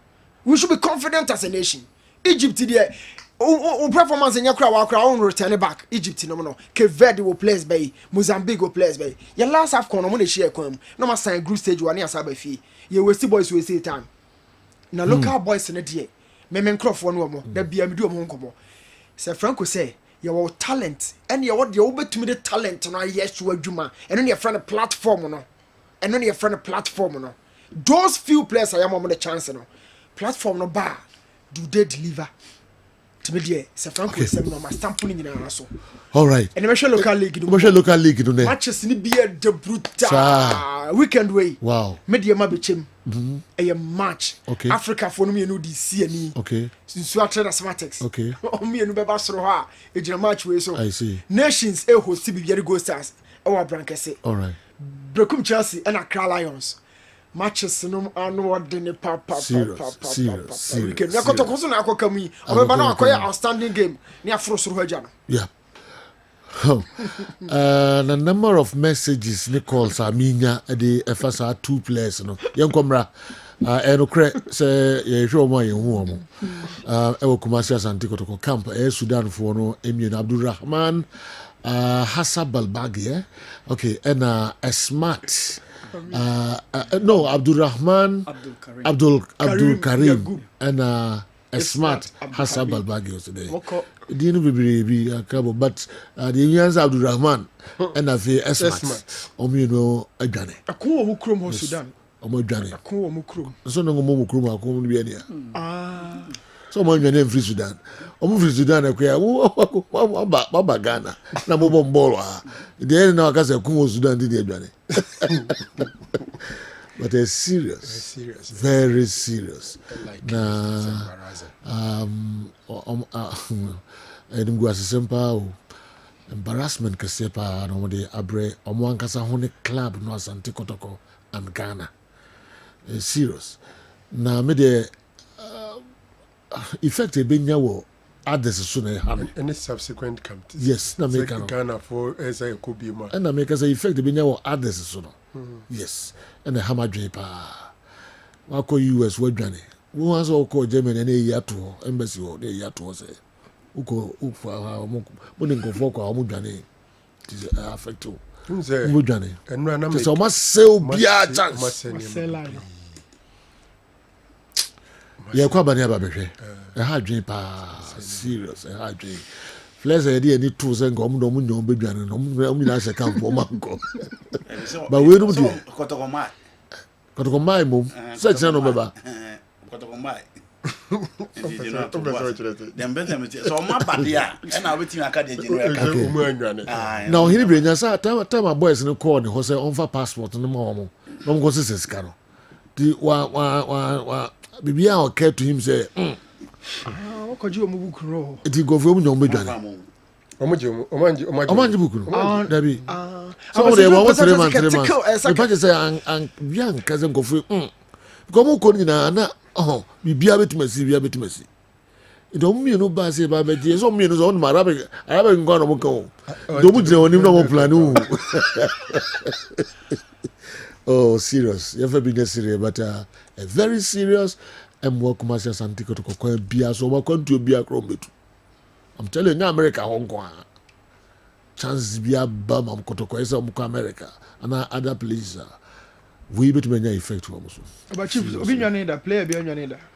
Kotoko, Germany. Okay. Yeah, that player was a BBB champion. Yes. John Champon, a Sudanese was Germany. Na America 7 years can you? Narrow. America 7 years can yes. Young comrade, I don't know if it is fair I share this. Many Tom Kruger is uncommon. Minimiki. Some bit me. In common 3 days. I specifically mentioned these boys. Yes, some bit me. In fact, I spoke to Kotoko Penny be catch and say, Omonche Omumi Nuji. Adentia, Omukromo. Akwensio. We are no free wa. Omo 1 year pen omodeti kroma.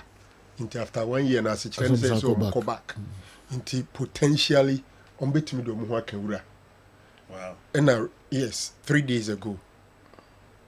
Into me na make nipa na catch them so much omo passport nyina. But I was like, that is not enough. Because we'll be a Sudan, you say, no, Sebio, when you're quite no Ghanaian, or you're easy to get, what do you call it, asylum. Because I can't win the crew.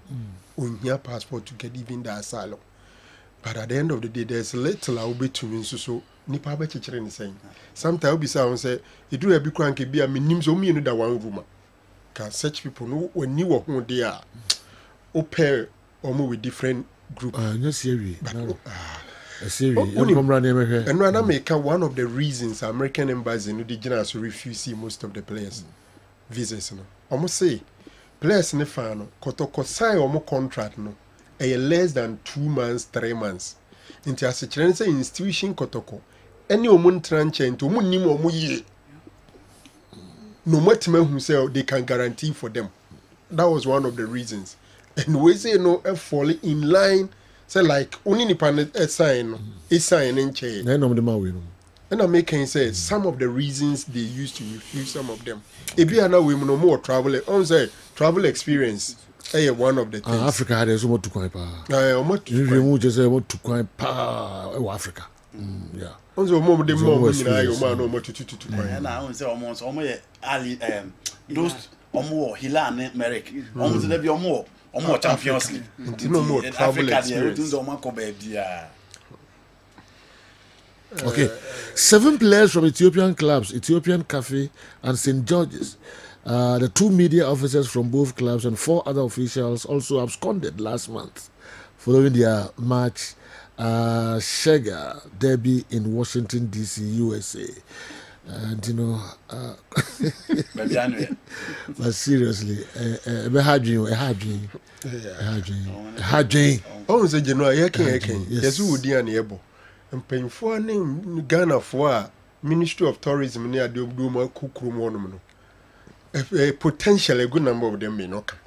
But them may did. But me dear Marco last year, why? 14 players or so. They all came back.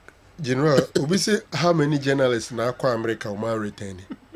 Am I there? Are retaining. Oh, okay. Alex Watson.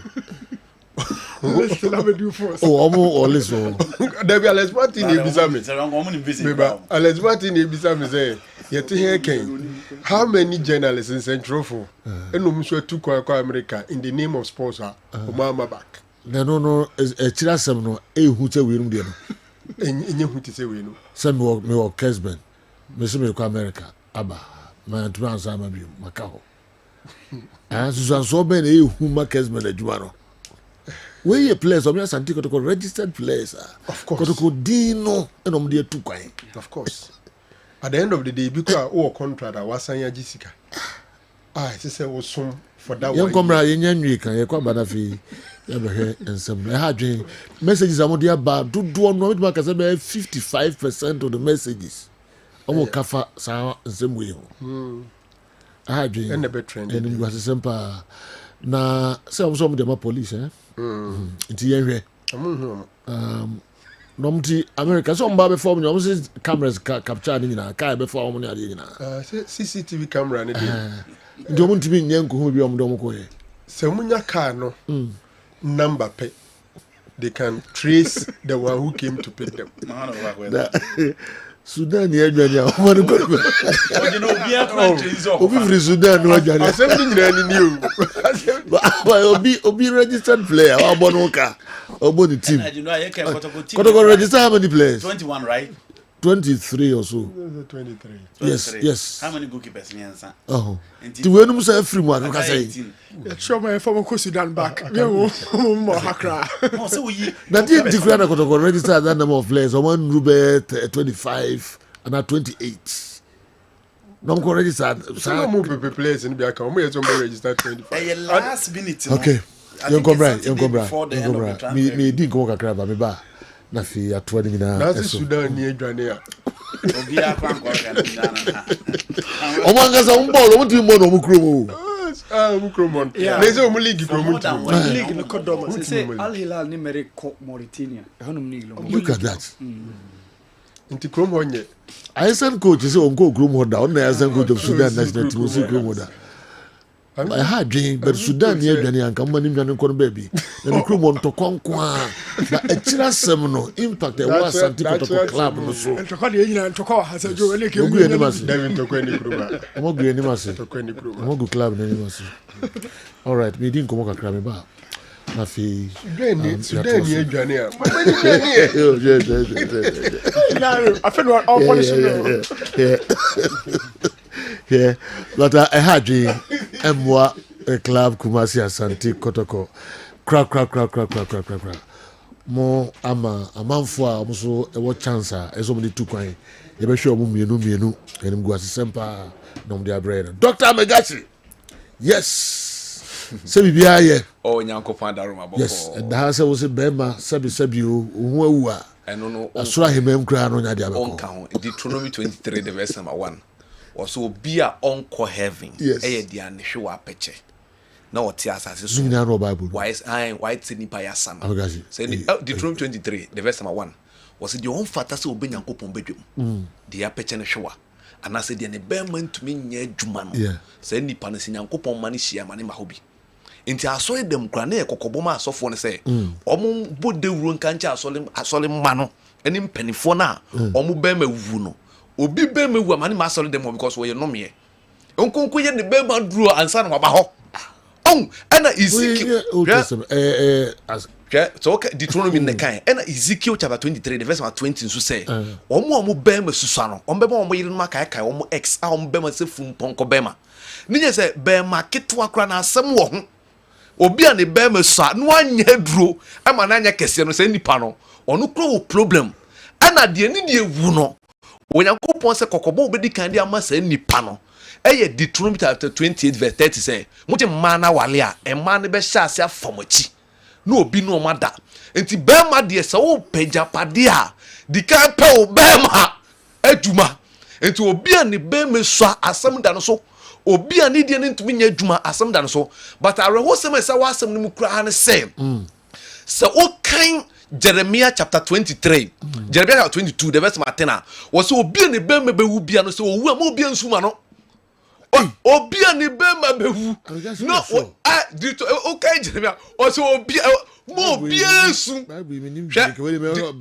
so o kan Jeremiah chapter 22 the verse 10 was hwɛ no obi ansuma de wawu nipa wawu yo tias wu ade na bɛma wu enti Dr. Magashi de number na good screen to fa number ne bra obi Jeremiah Nehemia different Jeremiah hwɛ no obi ansu ama obi a wawu obi baji me bie ma me hwɛ no obi ansu ama obi a wawu because o kan Jeremiah hɔ na chapter 16 the verse 4 nyankopɔn sɛ ma hyɛra me de owuyare abo bonkrofo ni bi because o ma so odin nipa bi aso odi o Jeremiah Jeremiah hɔ na Jeremiah okay eno ane Jeremiah no okay o kan Jeremiah 16 the verse number 4 na o say nkofo bi hɔ no owuyare abo mo ana oti asene sɛ obema wu abra obeye obema ho akonta wani nkoso ekro obeye ho akonta Dr. Magashi yo kumasi mazi makro fa makro jom kwa na kase okopo o se hwe mo obi ansuma owufo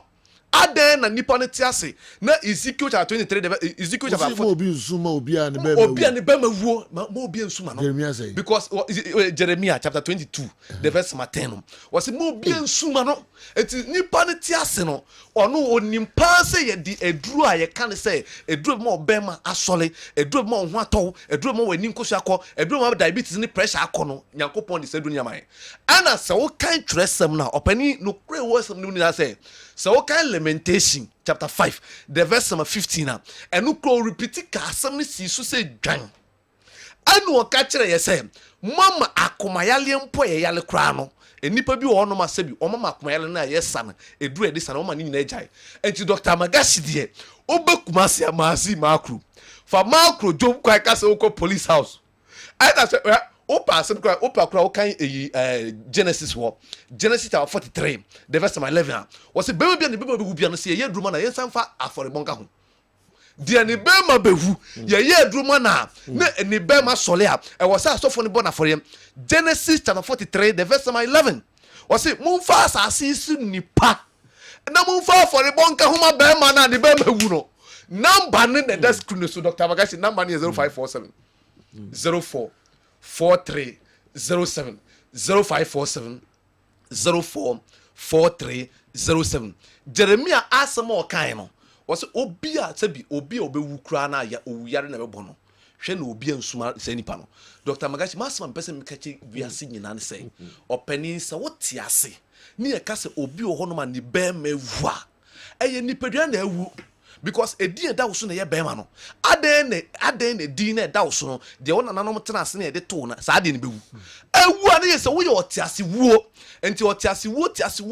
nyankopon ka ho asem no e ye omo tiase na nso no mo bema wuo because se wo du dem ho na se wo bema wu a wo ye oba na se wo ye bema obi ani die swa anase obampo a sebi oni atenka no eno no Song of Solomon chapter 3 the verse 2 no was oba ni woni ne tena oni atenka be mani mpia bonten kopede ne kra kondo na wo atenka ento oba na tenka ateko onu se be mani be mewu pepepe omo no nyankopon kra makwan se omo na ho hyehye omo da na adwo awanu krokro no mo si ate omo eno ne ma ma na sebi omo ni atenka na omo da omo no ho enu ni kura ni tresem ni kura kan asem ni repeat ema okay 1 Corinthians chapter 7 the verse 9 was say e man na se bi omo ye kuna fon kura no nka omo wale eye temu be wale chense mo ho be yira mo ne se omo te ho a omo ho yira omo enti di oni atenka no na atenka wu Dr. Magashi enu nti ni ya ba e man no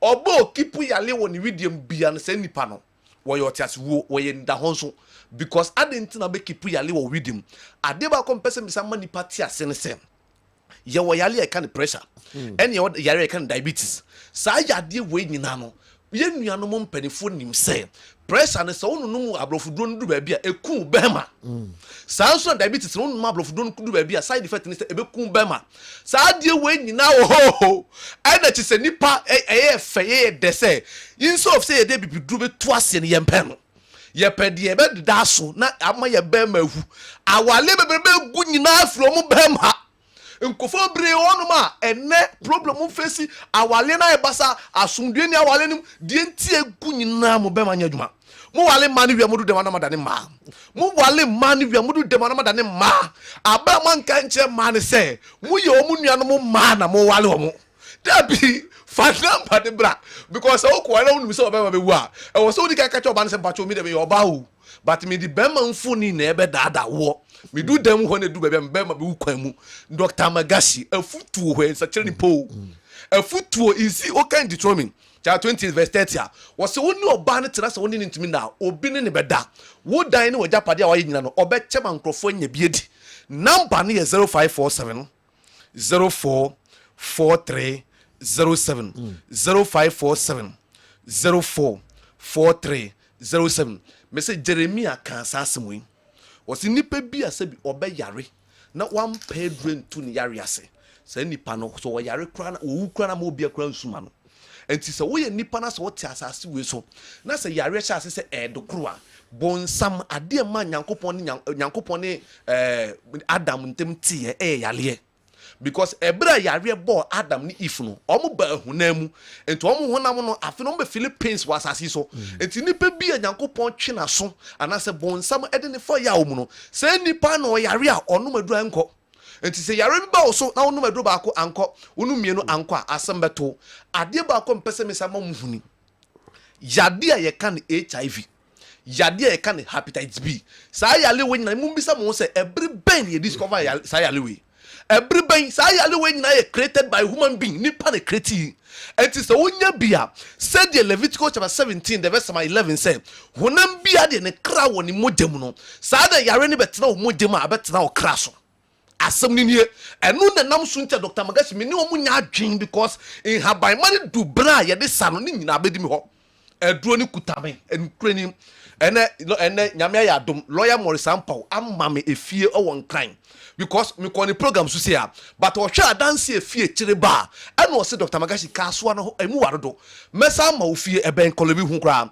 ama yesa de eho no so ka akra ne ho Dr. Magashi dem person mo tia say me de mema no mo be ma wu kra na em yaro ho mema be ma wu sein mema bebre be ma wu mane no omu yire no ma hyeda e de pantu aflafla aduane na ma omo because of say or wale ni we ni be ma nyadwa number ni 0547 bogoso ye bia bi wo by Monday ni ye bia no omo takwa bogoso enche bia mo nyina ye be bia branch on de o aduro no aduro na be but I can say Bible the do bia na men quote out of context na o kan wuo ho ase enye manhood o say intra me quote source Deuteronomy 20 the verse 23 the verse 1 was dia ne man nyadwuma ene obi na hwe apete obi na hwe apete so what say dia asa no kan ya na me kan ne enti obi na kan wuo ho asa bema wu ye ka owu a owuo ni gina wo ma hwan nipa ne bema wu so ye tase wu adent bema ni din na ya kan eno na ewu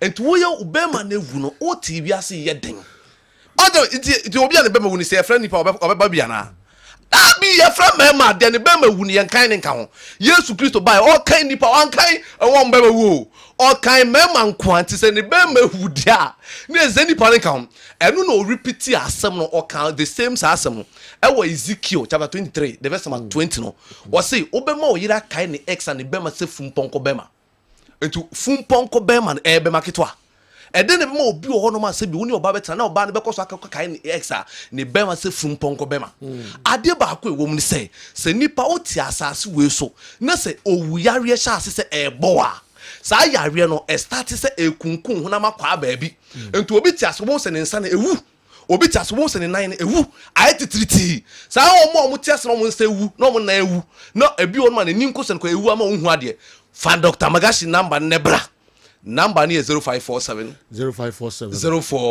43 07 0547 04 43 07 what kind Deuteronomy Job chapter 14 the verse 5 was so Nyankopon say obi mfi obedi wa haso esu bia no Nyankopon ewo ni trim enti wo mfi a obedi ne ebia ne Nyankopon mfi na wode ma wo no e wo se wotumi make sure so benya honde kopim se mfi ne bedu but wo ko wo kwan ma asembeto enu ntira tetefo no mu nyina ewu kra na omu ye nkokra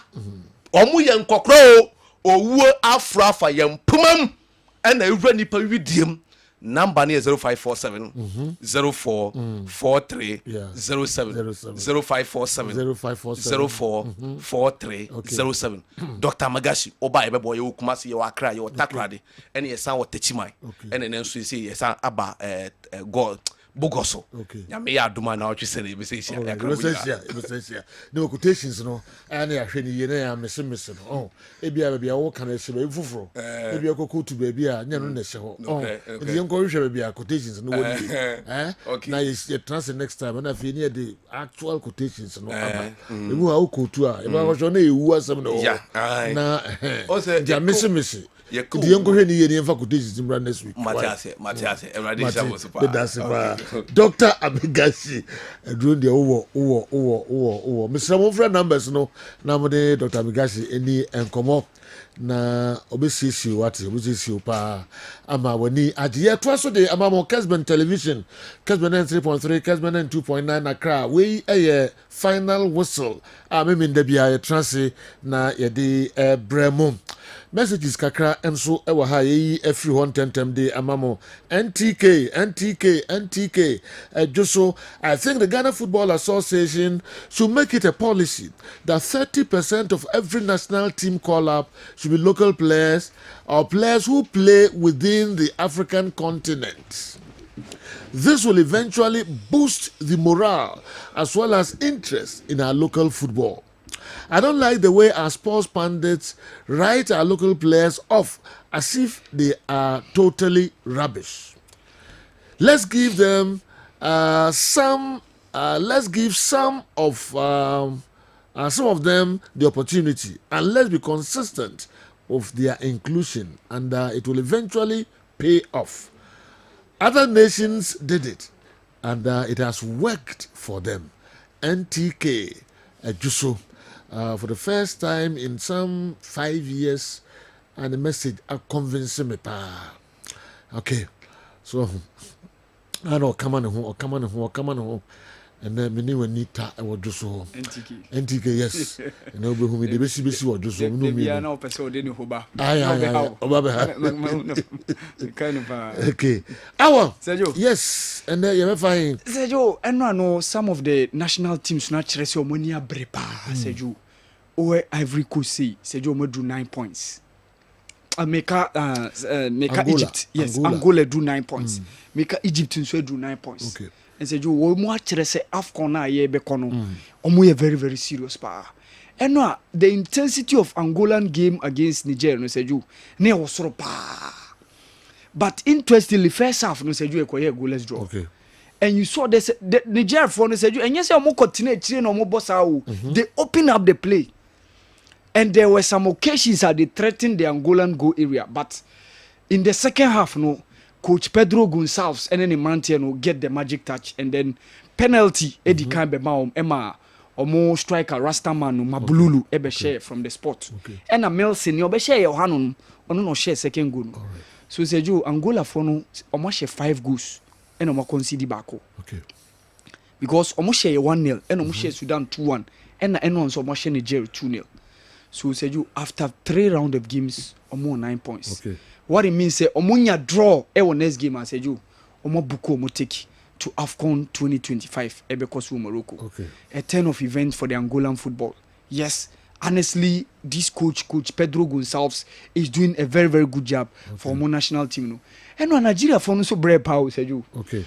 It needed around 86 minutes before say Lazio midfielder no Dele Bashiru Ebabe share the goal no the only goal of that game. The Libyans came with a game plan. Make sure some mobile compact spaces, you know. Okay. So that's the reason why we say post match, you know, coaching Eguavo, no, those people were always behind the ball. Okay. Especially at the back. Say almost Nigeria for no any ball. No, say majority of them are triple Obia behind the ball. And that was what they did to make life difficult for Super Eagles. But I said, yo, Lukman Ademola Shegobi, me who say it was an offside. Okay. I said, Lukman Ademola qualifiers and Kasa Onye Lucky. There was a goal he scored against Rwanda during last month. Away game, no. I boss a course last month. Okay. And it was a clear goal, but the referee on that day disallowed the goal. Okay. And no one to say, yeah, say you. It's one of the things I affect you. I affect you. By now, Kaobe will bear 3 goals within the AFCON qualifiers because Omoshe 3-0 against Benin in the first game. No, he was on target on that day. Okay. But lucky for the Nigerians, and they now have 7 points. So after getting that 1-0 win against Niger, no, Ama Omonso our 7 points, and it's very good for Osine Guavon and then Imrantian Omoye Jumapa. But Sejo, for me, the team of yesterday of South Africa, Hugo Bruce, Sejo, Papani Yejuma, or Yejumapa, how he's able to combine these local based guys. And now Moshe born as only Lyle Falster and Obeka say Obobo ewa outside South Africa. Oswina Police, Temba Zwane, Grant Kikana, Aubrey Modiba, Sejo Moa, goalkeeper Ron Williams. And na Glid Otanga, former Haas midfielder, Sejo. No Jinemu Ewon Finfu Eddie Makungo Brazzaville for no. But Sejo, it wasn't meant to be. They couldn't match the intensity of the South Africans. Okay. Especially one of the goals are Tebo Mokoena share, 10 double, long shots. And Sejo, Hugo Bruce has done a massive job. Daben or call South Africa. Just after 2021 AFCON qualifies your boy in Okoi. And Obie how said you page our national team no. Even we needed to take last minute win against them Cape Coast. World Cup qualifiers and sign a progress to the next round of the qualifiers here Nigeria frame no. And said you after that she performance Hugo Bruce and then Mrantie ebedane di Cote d'Ivoire. For the first time taking the South Africans into a medal zone of the AFCON in around 24 years. Yeah. Because since AFCON 2000, Ghana and Nigeria coast here, Sergio South African do medal zone. Okay. But he took them to the medal zone and they won the bronze medal in the 3rd and 4th place game against DR Congo. Yeah. And Ejumana was Asatuaso. And per what they are displaying, Sergio, this South African team is capable of qualifying to 2026 World Cup. because after hosting 2010 omo missing out on the rest of the World Cup tournament, you know, but per the more modern edin said you this team under Hugo Bruce is capable of doing a wonderful job by taking them to the World Cup. You said you know, I was also happy for Nicholas Jackson. Obo chance no good sa e was Senegal. Enye Chelsea nkwa o. Me kai one of the qualifiers during the last eventually. And no he scored. Nti Oba said he plays so but say goal ne manu said you no na yasem no. And before na Habib Diallo and a bench no. But coach Aliou Cisse and Habib Diallo continue China over during those recent qualifiers no. And no under Pepe Chiao said you I think say that one has done the magic for them. And no, Papi Alassane was on target. Sadio Mane alongside Nicolas Jackson. 4-1 against Burundi. That one was also a very good scoreline for the Senegalese. We can draw against Burkina Faso in the first game. And I'm call Burundi. Ekonya 1-0 win. And also Omo de Malawi Chino aka from so said you almost 7 points. And checking all those big names said you. Obia making a name. And no, Egypt also scored 2-0 against Mauritania. All those big guns, Seju, Obia making it. It is only a country called Ghana. Language. I think say it would be very good if Angola beat Nigeria. Not Tio Mofrim. Say na kaya ni Sudan. We face a must-win situation on Tuesday against Sudan. Seju yantimi ansha ebia your chances of qualifying to AFCON 2025. Na kwa yasem. All right. Yen here adia besi Tuesday Seju. Okay. Yen here adia ebesi on Tuesday. Okay. Kessben television na wani gusu awuhwe yebetwa so na fi ya twetwe enkomo no na messages no enso ba na eba minim so WhatsApp videos kakra ay ready anka Whitney ma yinti kakra nsana dia kan nyina enso abremo. Sometimes lessons are learned the hard way. From all indications, Kumasi Asante Kotoko wasn't prepared for this match and should have opted out, but they chose not to. Now they've pressed the self-destruct button on the team. With Ohinba Kwachi, anyway, every Cologne, Germany, aber sometimes lessons are learned the hard way. From all indications, Kumasi Asante Kotoko wasn't ready for this match, and they should have opted out, but they chose not to. Now they've pressed the self-destruct button on the team. My main concern is the chaos surrounding this issue, as it could lead to the disintegration of the squad. Let's hope the missing players are found and returned safely to Ghana, or this could further hinder their chances of securing visas for future events. The Interim Management Committee, IMC, now needs to calm the situation, both with frustrated supporters and possibly some unhappy players. The best chance of recovery may be to win their next 5 matches. Ohineba Kwachi, Cologne, Germany, and a message we and so Brian. Me free Ohineba Kwachi, those who call for local players to the Black Stars. Do they watch the quality of the GPL? How many players stay in the country for more than 2 seasons? Or we should call players who move to Ethiopia, Tanzania, Niger. Most of them even return to Ghana after failing to impress in these countries.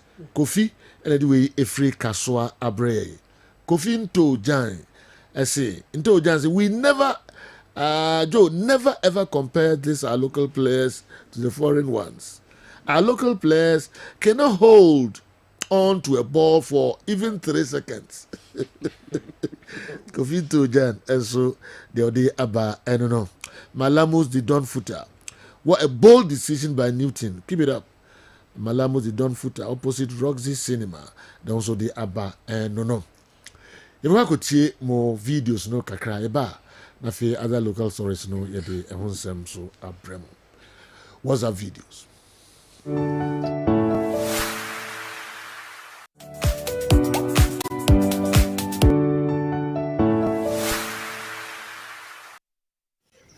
Yeah, Sergio, the person me from an to blaster match here Sudan boy a ball 0-0. Let me say team we say no yin team fire ni to so for. African Cup of Nations qualified. If say for the World Cup qualified, yeah, that one I can assure you, you could have beaten them by 3 or 4 goals. Because for the World Cup qualified, it had this current team. Because one, the European calendar, league all will stop. So you have time to prepare for the World Cup. And $100,000 is an assured to each and every player be obeying Akwenya Kwakobobi. But for the African Cup of Nations, it's only the politicians. Don't forget that the last African Cup of Nations, Ghana Blaster Echo spending about 4.5 million just here in Cote d'Ivoire. And it's only the politicians who enjoyed, this kind of money. The players, the committee, this blaster committee, none of them gain anything out of it. Apart from I think players and pay them. But for the management of blaster, they don't get anything. So near Kate Becky can someone not it's just a matter of or can be big or Juma, but I'm telling you, they are not interested. Yeah, say Joe. Good afternoon. Michiawani Abuja phone na. Yeah, say Joe, Blasters my yekin. Say the ND can. Blaster under 20. From 2000 be na under 24 na be wila blaster mu.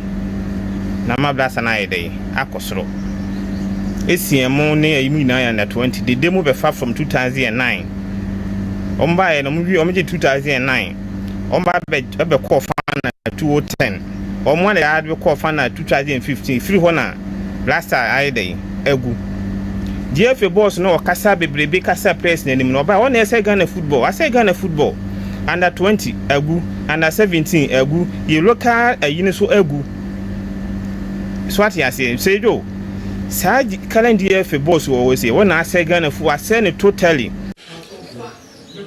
Yo mini ya say Joe Laka. Ono permechi ono atifu nyina. E frame nyako. Me kasa frees na for south sankware. Na me busa one say Joe Dinka Matthew pa long time from Fox FM. One sometime mo to champion Matthew mo pa pemnam no ka say na wo Kessben mi da so tiu. Na mi busa no oboja fo nyina ne say Kotoko in their history first prayer odi kan to atana ma Kotoko your friend say na me say busa o say Kotoko prayer na friend Aziz Ansa no ohin Aziz Ansa ohin the chano chief nyina bye bye. Sergio, good morning. I'm Pachapum to say Midiani Koja Samoa, but I don't have friend Mikamat because I'm from Argentina. The person who say Asante Kotoko a year US Omukoi went to make a full compliment and fan Koboborno. It is in so and the break club no. Na it is in so and the break Ghana my clubs na ono in case akonya base chinabi invitation bi base for press in US a it is in so na the break. Ye toso mi no. Mbese mbuza say nti wa rehim pa Ghana ye coach mu se obetimi akọ Libya oni akwasi apia de Sudan fu yakobo etima akọ show mu am yetima qualify for Africa Cup of Nations ye AFCON se betimi ayesa aye oni ukriu mumwaye Argentina Buenos Aires for na ese omochiamo. Sergio, good morning. Me ba chefa me upon because every today. Me ba chawo me be question mo bo na munyi ano ma me. Newton de me to question ma na wumi ame. Na me adwuma ma nso nya me bo na me konya godo a Newton de me ma no. Me question say di enti de captain no akoma Kudus. Abra Jordan e wo honom. Etoso me di enti de number 10 gese no asama Kudus. Abra the day you retire na enkofa pressure embetu Kudus so ana. Etoso bi mo di enti na the players they come in empty poke from dimension. And so more team one almost shape go cry Ed in Sineway. The team on your spiritual even a higher na Midas.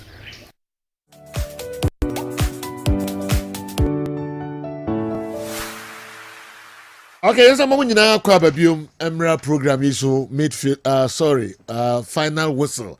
I'm in the BIA Bremo. Says Angola and so Enra. Omo achi Niger. I show mo 2-0. And he says a table no acquire Angola 9 points, 4 goals. Sudan Etosumienu 4 points, 0 goals. Ghana 2 points, -1. And after Niger so 1 point, -3 goals. All right. This is a table no acquire no nyame yadoma. Ebnada na Ghana. Yɛne bɛkyerɛ ɛyɛ Libya na yɛne Sudan asan akwakohyia ɛba bɛhwɛ wei no mu nyinaa Ghana yɛ qualification no ɛho nsɛm no sɛn paa ɛna ɛteɛ afei mefo baabiaa number 10 jersey ɛhyɛ aseɛ sɛ Black Stars no spiritual noma bi wɔ hɔ yɛ sɛ ɔmo yɛ ansana na mpanimfoɔ nyi mfiri hɔ ɛna akɔfa nsɛm wei nyinaa ba Ghana ɛbɔbɔ a asɛ yɛnto yɛ nan krada goals no drew line no awie sɛ kɔtɔ atena no mu ɛnkɔ ne nyinaa no spiritual nneɛma na even number 10 jersey no koraa no Kudus akɔfa hyɛ no sɛ wanhwɛ yi a ɛm sɛ bɛha no wɔ Black Stars yie papa me nkɔ adeɛ a nka asɛm wei nka momfa nkɔto gatam baabi koraa sɛbe na nka yɛnhwie yi ngu so na yɛnya asɛm ayɛ sɛ nka yɛ entertain wɔ ha koraa sɛ ɔho baabi ɔmo kafiri ba no na sɛ ɔmo yɛ adeɛ kɔ akɔsi dede so moayi no afiri team no mu ɔte no baabi ɔdwee ne ho afei mo san kɔtwe na bam kyɛ sɛ platform so no bebrebe ɔmo wasi time discussing wodwene ho a wohu sɛ be Ghanafoɔ bi baabi a ɔmo dwene kɔsi serious sɛ ntini hyɛ a yɛnhyɛ no dededin ɛsɛ bam because na of number 10 jersey na wakɔfa Kudus yakɔfa hyɛ no na saa de ban na ka no no my goodness and now when you say waste time cancer of course it's all over the place but of course you see and I'm somebody about hunting I mean I don't know I say a totally baby cry even waste time they know Cote d'Ivoire na no she number 10 no one captain somebody yes she ana ya she ya ade ana ya nyade they wearing the number 10 jersey and Cote Kudus so e born captain somebody no yegusu ana yehwie nti yehwie ni mu ana yewo enye saa ye ne ayi match a Kudus be share 10 jersey no yehwie senke bia na de share 10 jersey e born captain samba na ye hye ene ne woni na 10 jersey na kodi baby na akoba sa kebeka sensem na ye ka no besides that was it Kudus ena ono nko na say chances no ye game no mu ana ene e ka say 10 jersey na ko fine bi obi asori atia no enti boys wo hye wontumi hya na Inaki say clear chance. Semenyo say a clear chance. Isahaku say a clear chance. Inti anokwa semene say omo nyina hye 10 jersey. Omo nyina hye 10 jersey ana. Na oka ni team a anhwe ansem bebre. Oh yes. Na obeka. Te say de ushu kura ohwe na hu. Wanhwe abekwa ko bi fridge. So open ushu. So entasen na enya ye. Yeah. Nipa mu so no kra na mutim no ma muntimi mo ne oti ne moyi na frim afi mo performance kra ye west no afi de number 10 jersey no na mo kofa no makotwe na bam o na yimu bitisa o mama dede enwene no anye yi kra dede sabi oninua ejina team no mu bi o munya na qualify so they should allow the gentleman to rest and I don't think say omuna bi eyi bibi etisa and ade ba akwa yen hye no so no say national team jerseys sabiu enye obia dia we are no the free honoma see ebesi akan a unlike club football obitimi hye jersey number ebia 99 eba national team na ya na ye limited number mutumi isu enti for Kudus to wear number 10 for me we should just take it say one of the bad days in office and hope say Yankofa. So would they forever wear the number 10 jersey? And I ever retire number 10 is in his name. So you return Ghana number 10 jersey and retire no. In the name of Abedi Ayu Pela. Menya sure say you're going to say you better retire will be dim. Now say retire then you'll be beshe. Madama. Yeah. Will be beshe. Inti abutre. Minim say a free Stephen Appiah time. Na yebebo AFCON 208. That time no be nim say Appiah Epra oba baka oba begin 10. People want to be known for their jerseys. Into obi a picking in the way, you know. Not the youngest player over camp at that time was Kojo Asamoah. So Kojo had the number 10. Until he became more or less the backup for the number 10. Until Stephen Appiah retired, you know. Now say the day Kojo Ekosushen number 10. But they see yani komodi e course ma Kojo eja number 10 to was on shebim. Ema de be family so say no na ya na enenam nkrofo mu say 10 no de kamia kweze obi bona fide property. But they cannot play Black Stars forever. You pay solutions. You say they question on. Angola no na Stephen Appiah anko. Yeah. Ena na Kojo Shete no. Ba omo mienu nyina ko South Africa. No, tell me. 2008. Yeah. Let them come. Yeah. Stephen Appiah na hear that advert. Yeah. Ni di can ball 4 Nations tournament e Ghana ha. Through that tournament, and Stephen Appiah pray. Into na more be. I know much about that common. And even how Kojo be share 10 JC. Any day yeah foot to a call ya Kojo ja 10 JC no egu hono into mekai. That is how Kojo Asamoah became the bearer of the number 10 JC. And me Ghana and Nigeria about friendly match be. Ewo UK 4-1 I think so. After the game na Naju penny back on the frame. No, so no free Kumasi. And he had a discussion with me concerning the number 10 JC. Mention me the message in the call, baby. I said, me the call. In Tiakoba, I said, could you 10 JC na to na me and yami mama. Well, you know, anti yempe solutions, no. Yempe solutions, no. Na I do baby na baby I didn't know me. Because mama, me can't be no. So, mama the papa kind of. But under Utuado. My dream is what tra de do.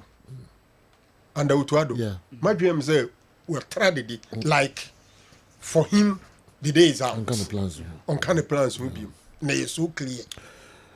Andy, mommy also take on this nafi.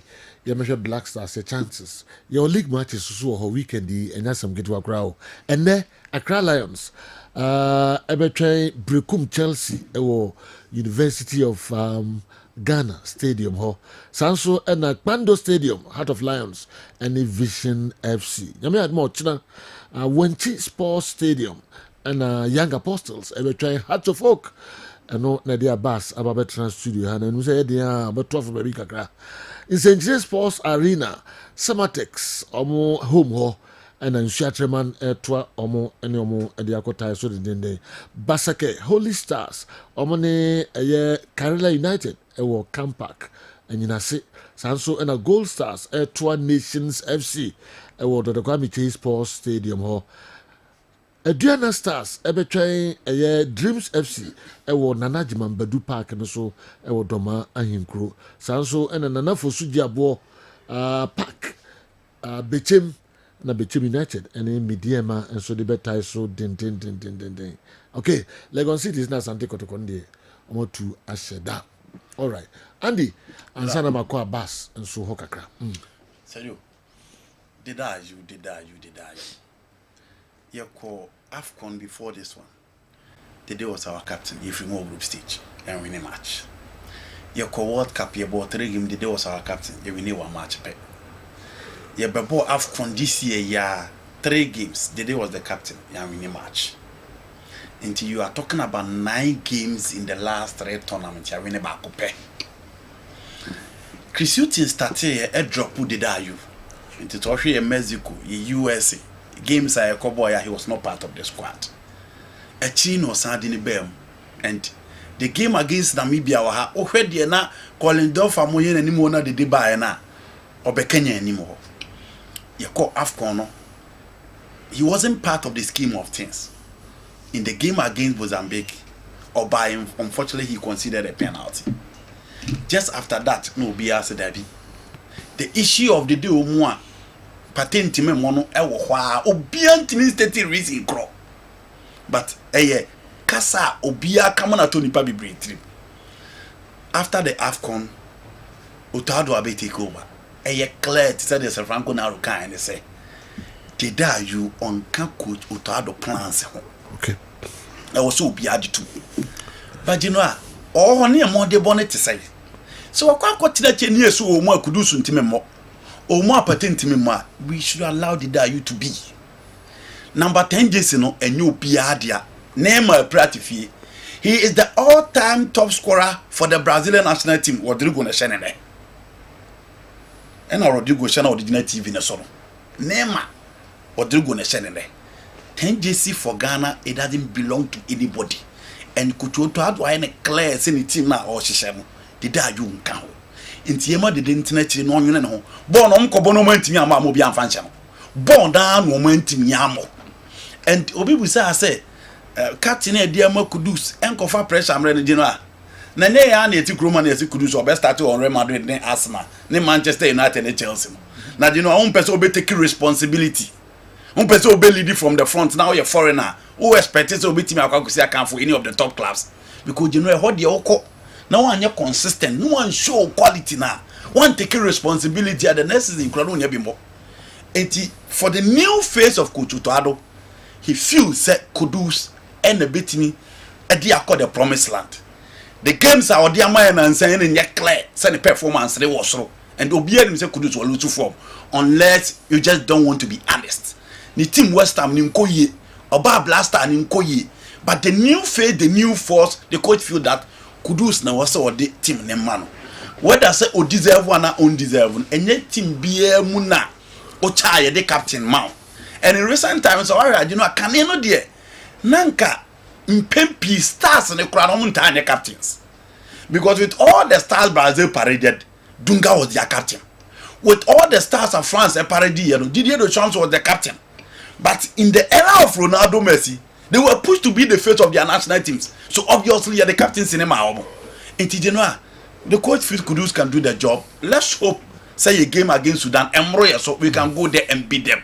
But say Yakobona and Koya, did you want a baby? We should allow him to be, Genoa. Okay. We talked to these people and they wouldn't listen to us. What was the need for this trip in the first place with 7 players? Fingers need to be pointed at people, especially the leaders of the club. They should have listened. Kofi Tria, anyway, Efri Nzima and Kumasi Nzima and Nzima and Abre. We see the whole trip was a scam by the management of Asante Kotoko. Avenga would weigh Efri Accra and so and Abre. All right, Maminko, Azabedezi. Papa. Abbas. Azamasipa. Because when she didn't get it to na money apostles they would do. Send the and the Ghana ya visa same name. You know the and one same shot Abbas. Yeah, as a Frank. Na Roman can kasa. Unim say even in boxing. Ubobi no da forma. Yen tonse no so mo bono form. So be da forma. Yen point no while is the person is. Peten so say one kwade ebedi dia. E dia na beto no. Dey pete. Also one kwade ebedi nam kora. De asembe na beto no. No be dinner fra. Allow the gentleman. No, allow the gentleman on your camp. Flow. Eti yo one yes parliamentarian say ya babo. Ni na kabo mu ni ekobo say you no gra election no say to be say democracy cup. Wow be we no obeko US. Yeah. And I jay nuanom ketoi omo kan to from Accra. And yes omo 5 visas omo mra no maje visas no omo nko abruchire na omo nko America. Ampa omo koi eni panson eni de ma omo. Yesu yi wo hui ye nkwaji visa ni bi da ba omo koba na omo we no mbusa yes you travel yes you free bibi travel record as a travel as PIB ayi ni hwe travel ayi ni hwe embassy ni hwe checking growth for year when he said no Maybe Muko Germany under Herbert Mensah. Kotoko defender number 2 Otani. Musa Friwono under Bantumayeni. And also Musa Julian a champo bisu Jani. Etemu ya mama visa na enye yente mama 7. Modi kan ko nebia wo ko na kwaji visa yedi ka hwe wo travel. Sa wonya suspect or travel no a ko fi no me suspect. Kwa kuchiri ko Jani. A champo ko Jani. Tese we zumi na sa ko Jani. Na dia ye ntia se se kotokofo otro no ma twa ko America fo no security fo se omudi ba mienu adwane na omo fa hye busa 5 na kan mo omo ho ba ma ho omo mo dwane dia omo nko hwe omo ma na bo mo ma kan mo bo ho ban na omo so dwane nko fo boy eti se die kan se kotoko record no mu kuta ogana ha ne dia adwane na aboro so ebe kakra da nte kro mu ko a kodifo mu nya bi kadu zuzu kro mu nya bi yes o yen ya no omo yes o media makoba last year ding upa Tracy has record since 1911 has nkoba bia nyuma play nwane da amo he no wako yai ya tutu ka ya ko Germany ya ko Brazil ya tutu ka bebre has ya pa check record ba ko ya ko standard ya ko standard e wo Germany ya ko standard wa brochi krada ba ko kura nwane ya ko standard ba ko kura nwane Sir. I'm fly the by. Okay. I'm for fly the by. Kaimo. Sir. I'm fly the by. Obi ma kaimo dia. Say has called Germany. Oh, you to bro chi come 2-3 times. You to come be you kwa imane. Has. Ha, you go to go kwasa ba ko kura nyane. Germany money. You go to go ba ko kura nyane. US dey mo ko mu nyina ma. Si masai. You ko ye ba. Uba ko check has record. Ka assemble you go to go ba ko nyane. But asem dia ba de ka onye die nsie o. Ka je mi nyane say asem dia ba de ka ne die nsie. Go for mu nya ha. You go to go nyane. Ya nyane. Wo de wo ko America no dware a wo sie ko e be dware ya ba de ka. Oh my God, yeah. Germany money one ko boy. What you say? You go training to you go stranded. Yeah, almost 60s more baby. You go stranded. You go stranded in Europe. And look at your information and person be came down go fly by no do for humbo.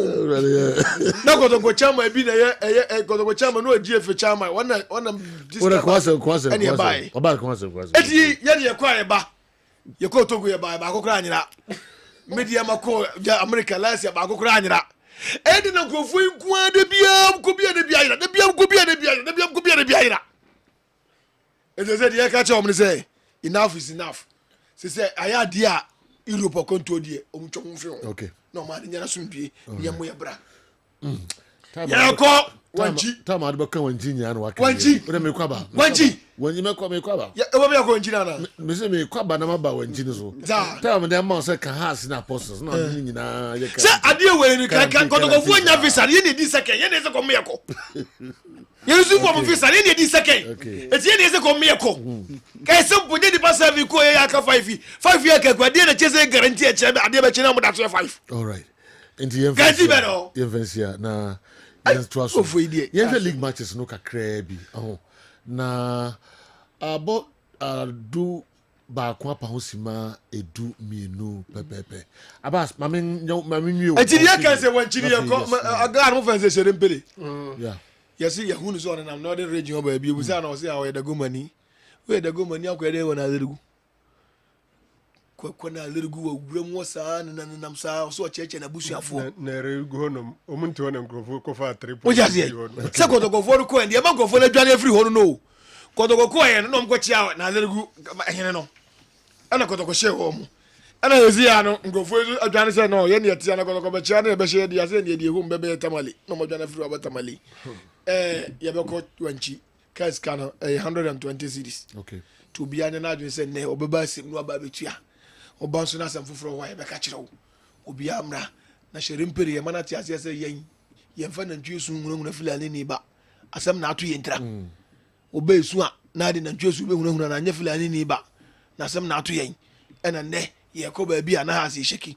nim baby free nim baby edu nim baby ayeko ti e ka say on the good day no house of folk nyame adom e kira no obehu difference eh one big club na ebo na mmom so underrated say the oba de ba kotoko na ye nya kotoko and the ka shere mpere say one shere team ye nyame adom e kira won hwe anim wanchi house of folk piem wanchi a obehu club a one na ebo no so onwunu ya ekira obenwu yen supporters obi anka na come antoni yam ya club no yendim ya bobre sesei enti ne yen die betimi aye enti as of supporters ne ka chom so bia nya botre nyame adom ekira match na 3 o'clock wa obetimi akoro bra me enko wa fi se wuntimi nko so vampire team na chi because we ase osom woni nipa ye die ye ko wanchi na be saba ba kokora nka wanchi wo e ma asem foforo bia si and na supporter bia etukwa bi obi akwa oba and na jise cruise nko na kwa na asem aba ho enti as supporters e chan nyame adom yenye ye ko wanchi no nyame boa ye be saba be du fie boko e ma sumdua ba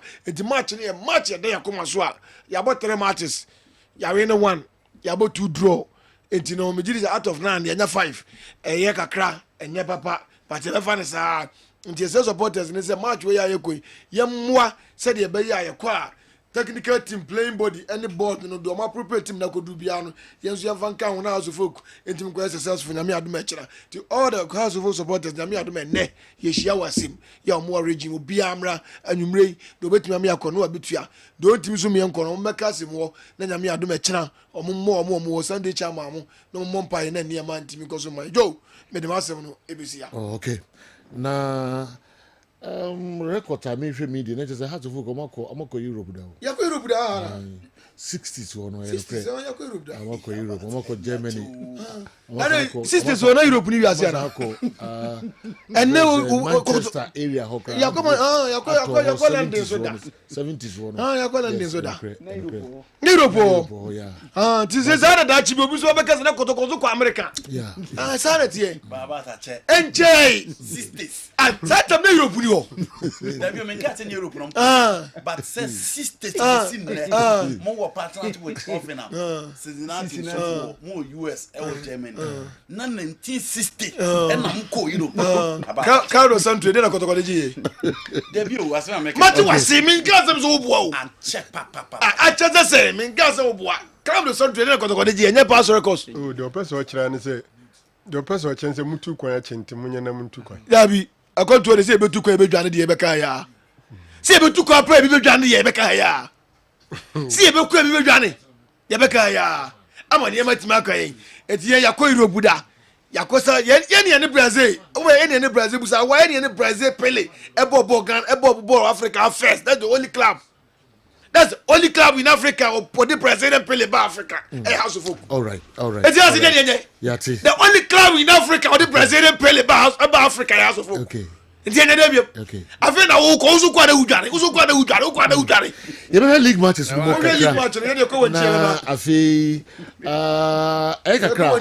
Temeko Newton Lati Marija tazo na ya head obabo no dey play. Record America record ni na mra. Okay. Aba se sewi na aba no. Se mienu adwane. Ai history. Nti enuma aka no na benefo bo. Enuma bi ofo was aba so dey history so no ma ba o. Twi ye kana ba kwasem. All right. Okay, your league matches no emu kakra. Obi see kan na we kra no kokopɛ de na ko fan sem we nyina de abre. Fan sem we nyina de abre. All right. Now, General, I think so one game na entice me pa the one going on Wenchi. Young Apostles versus Accra Hazbuk. Young Apostles omu young stay e Ghana league in no. Early part of the fixtures na kamera kwesa kesifo ni nyina omuni omabo omo bebo draw with Asante Kotoko omo share duana 3-2 omo kolusi 1-0 to Brekum Chelsea into him top teams in the league in no omuni omabo and they have not really disappointed. Even Chelsea omo share on 1-0 was the scoreline. It makes you feel that Ura Sarabidiakon, any Sami Nim, any Ura Dumfemo are building something. You know, a league here, boy, open pitches na a sort of fepana bakone near a year when you know. My dream say, be a Dr. Che, Bia, that could be the Juma Pao, my year, qualify, I don't qualify now, Munim almost status on my Juma. A pitch in the surface, Edda super. Wow. Until we are expecting a very good football. Chief why idea? Yes, my idea. Who's a Honor Victory Club Warriors and Sobo, Kukuba tells team or Division 1, but that's where. And Hasbrook will be playing there for the first time in a league competition. And to the people of Wenchi will be seeing Hasbrook in a league game for the first time. Some of these things are amazing because unten nyasa de no e wo honom. Je know House of Oak anopai metie coach ne kakra. Ne nsem say game ni be difficult. Yes. Obviously. Difficult there a understatement. They are going to play against former coach in Asaribidi Akon. Yeah. A quite of us who know team will be enim na enya abodwo so. But at the end of the day, it is what it is. Asaribidi Akon GDA say when you majuma power respect you deserve in Ghana League, no. So I feel that there's one gamer or Bepesa or Beko all out and probably make a statement again. Unfortunately for Hasbrook, after that 3-0 victory, some last 2 games, a no motimi atwatana goes no asate kubium in 2 games. Yeah. Okay. I'm 2-0. And I'm 0-0. Tell Abbas that John Keteyosin was the first to set this trail of absconding in his in faraway Peru in a training tour of the Black Stars. He was a Heart of Oak player then. Was it one? John Keteyosin also one of the Black Stars. James go say, Joe, tell Abbas that it's good to run away. It's better to run away than to steal.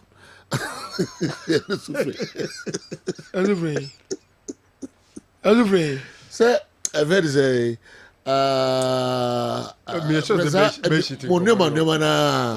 money kotoko nema na moye na uka we no so aka we do so mo dwane audi huru omo ono so am so Beshit in them no mo do Martin them no ni oba do Martin mo ko do Martin no mango wawai oni re fa dey akra the current kura bo so nguso o dey efesi o mango wa do Martin ba mo mo fa se bro funu kaka ba ade so ba funu ko dem ya du ko ba funu mo manza all right manza high court Kroma what about the babo anybody ko to go play by enko high court go for record mra said o ko wi akatai masa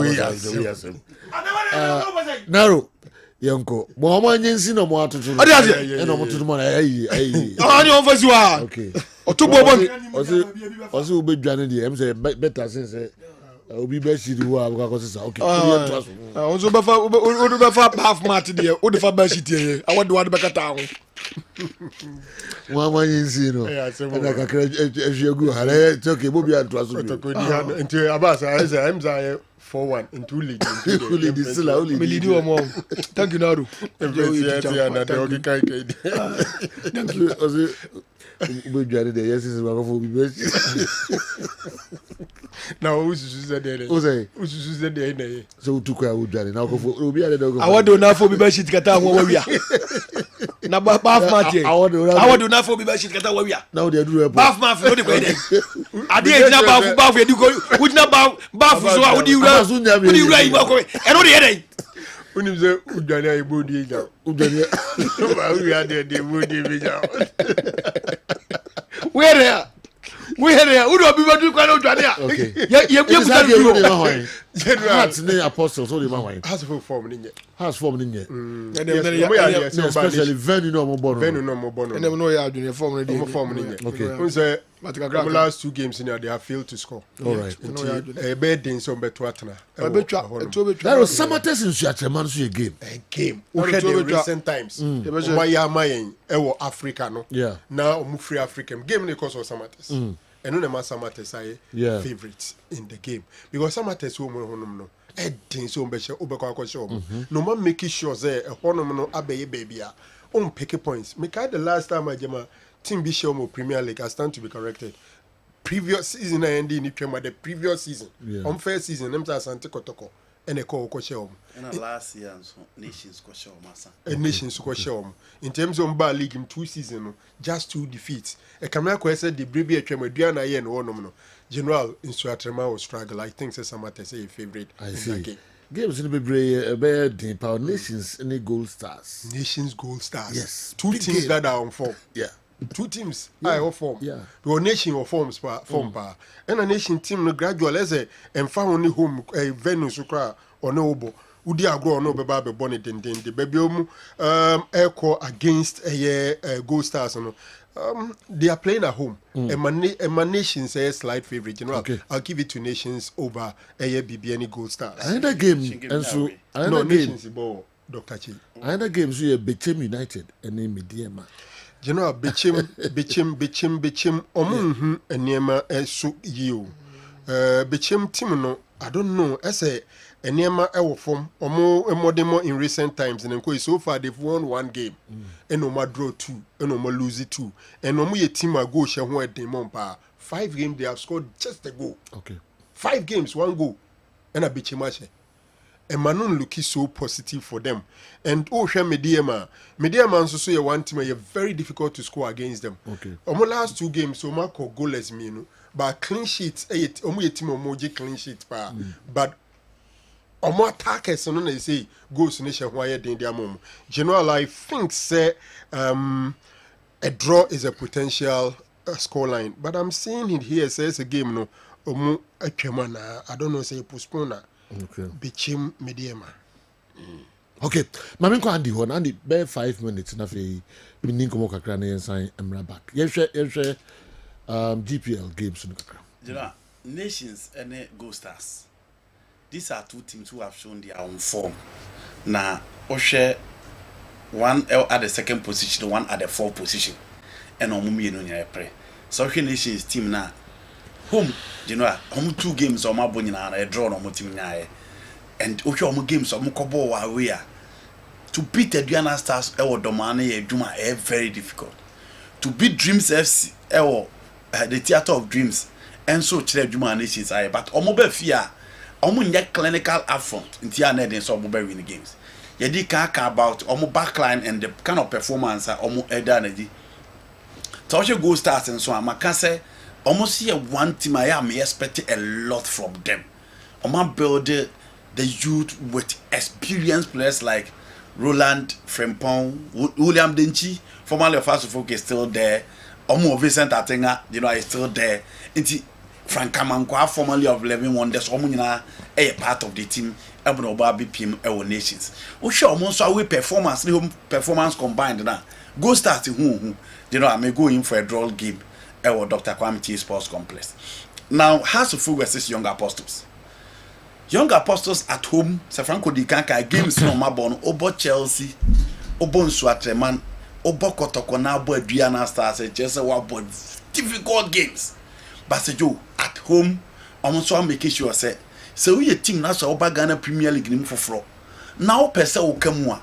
A dear Bakwa was so to me who Jumane say Ukrum or dear, or points on Sabeka.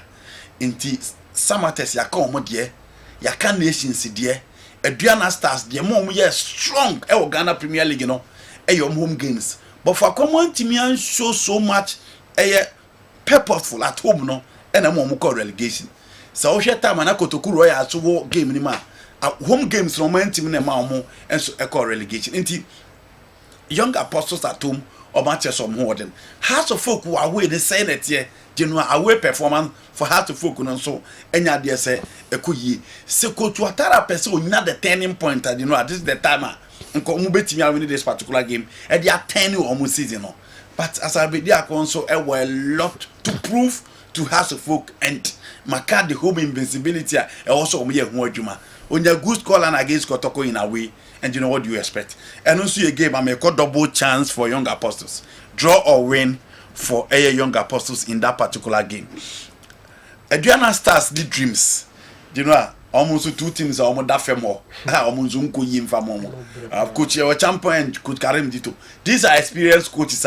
Almost a Ghana Premier League man can league in Shasi ya. Who expect so mu bet me a ABB.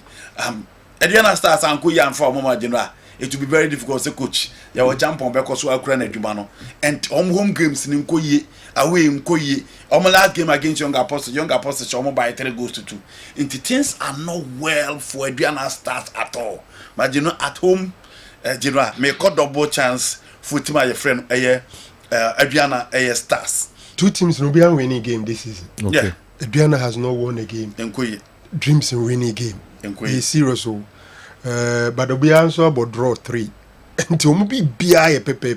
Same goals aggregate, same number of points. But Venom, I'm sure that will make the difference. Ghana Premier League in the Venom as a Franco make difference. Few teams in the work quality are almost by almost make a difference. But so I share all the teams are be a one they home.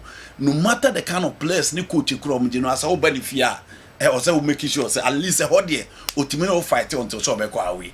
Now in Swateman against Samates. You know, when you game I also be to be shaped.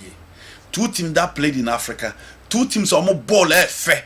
2 teams are and Nema Koye de Momo last season FA Cup the league champions. And some others almost keep about 95% of their players the same thing apply to in Swacheman. Into a game I'll be expected you know or bet me enjoy that particular game.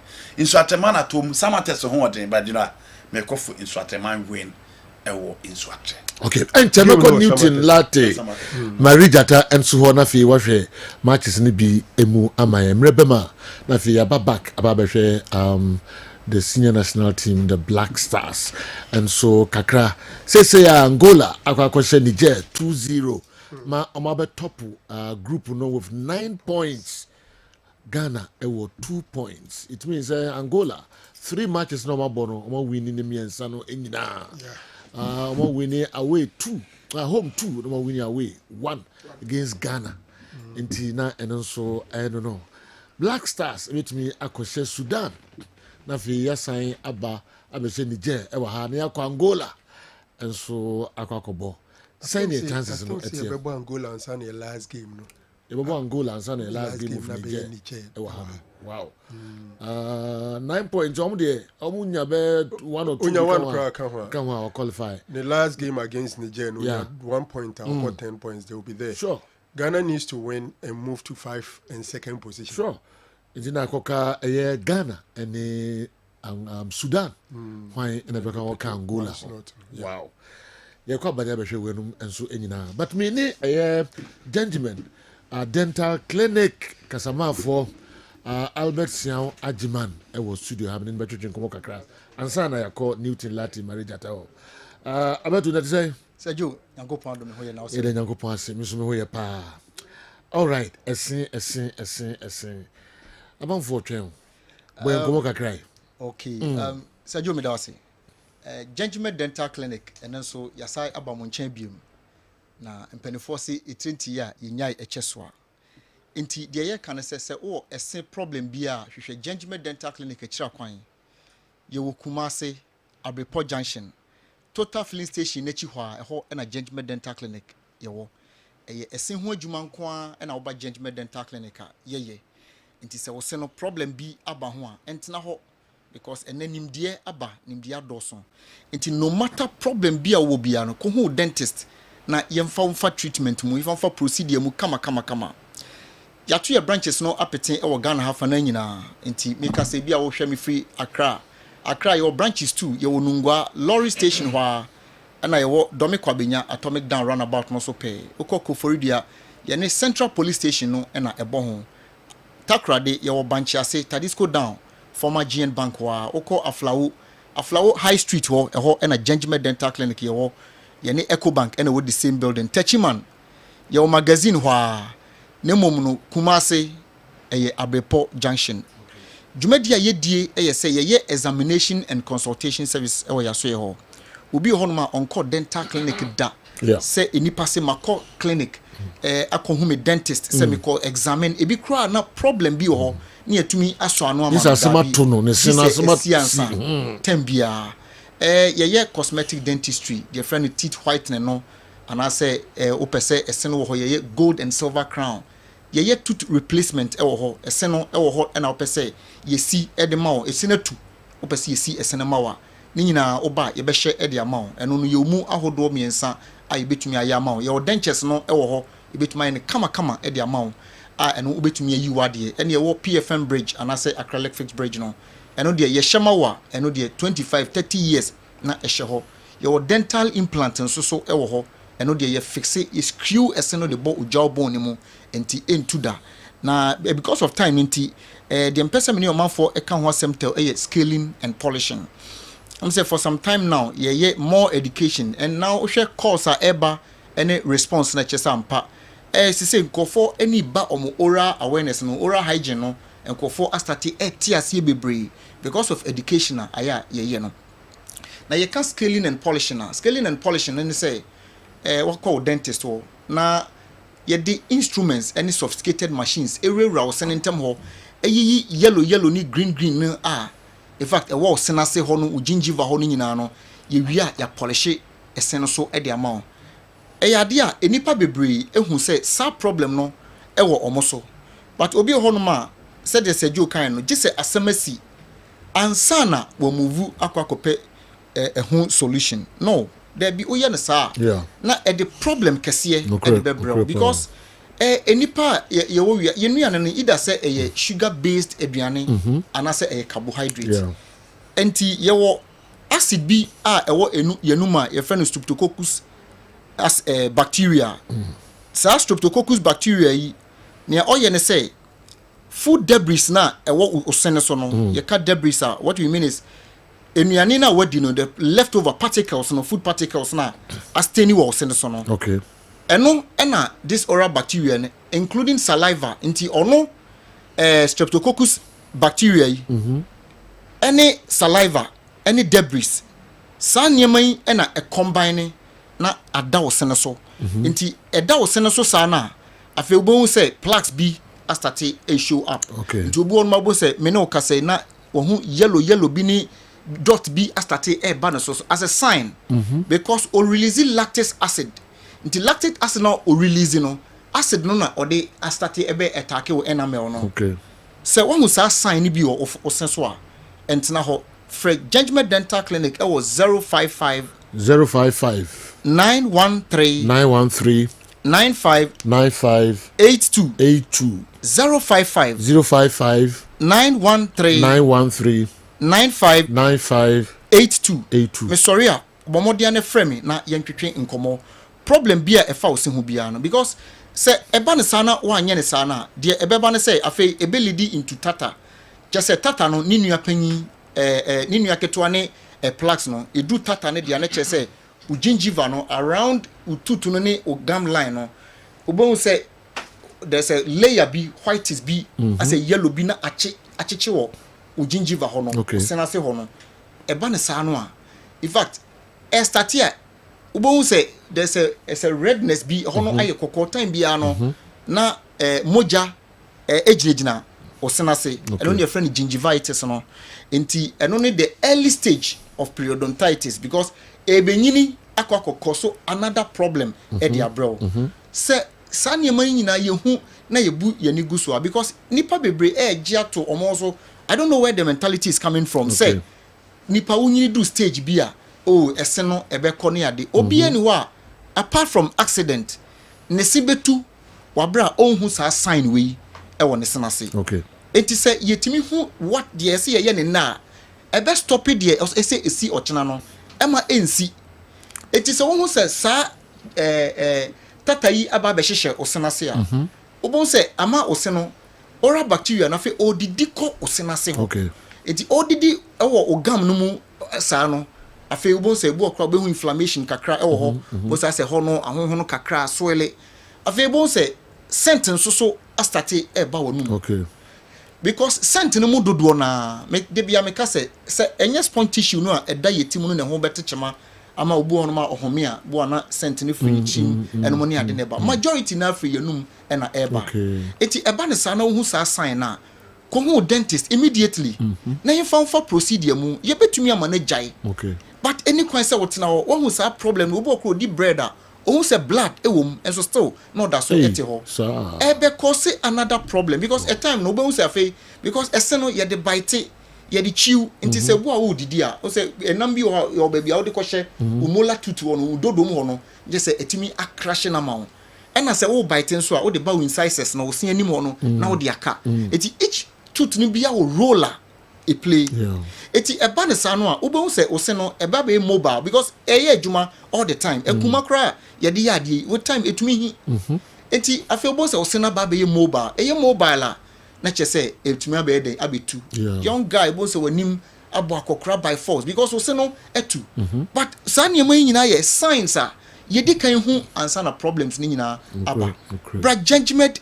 dental clinic yɛ wɔ Kumasi Abrepo junction enti sɛ wani yɛ ntotontoto a wohwɛ wo social media platform bi a wohwɛ me bia no Facebook no de numbers na e display no bomo dia me sorry ya frɛ me ye be ma direction e ma dia back clinic ye qualified doctors any nurses a you experience a ye di eye adwuma so no matter said ye wo se ni problem it bia no wo de ba judgment dental clinic a ye betumi ayama ye yi plaques ne tata ni nyina en wash wonum no ma wonum no ene ye friend professional clinic wonum no nti kama e ma wo confidence no because sometimes one kasa we nipa na sometimes after brushing 30 minutes time ebi all the saliva kakra baby na it was a scent no o kasa obi hu kra no na ama aye basa o ya brantie ababawa o hu dia bibia sisi won so kama wa wie school ukuta certificate wa twa ne kama why na befa obi a scent e wo nanum e de akwa adwuma sane ma ni nyina ye nioma o hu a e wo se wo si ano kwan entemtemara it is a wo hu sa sign ni bia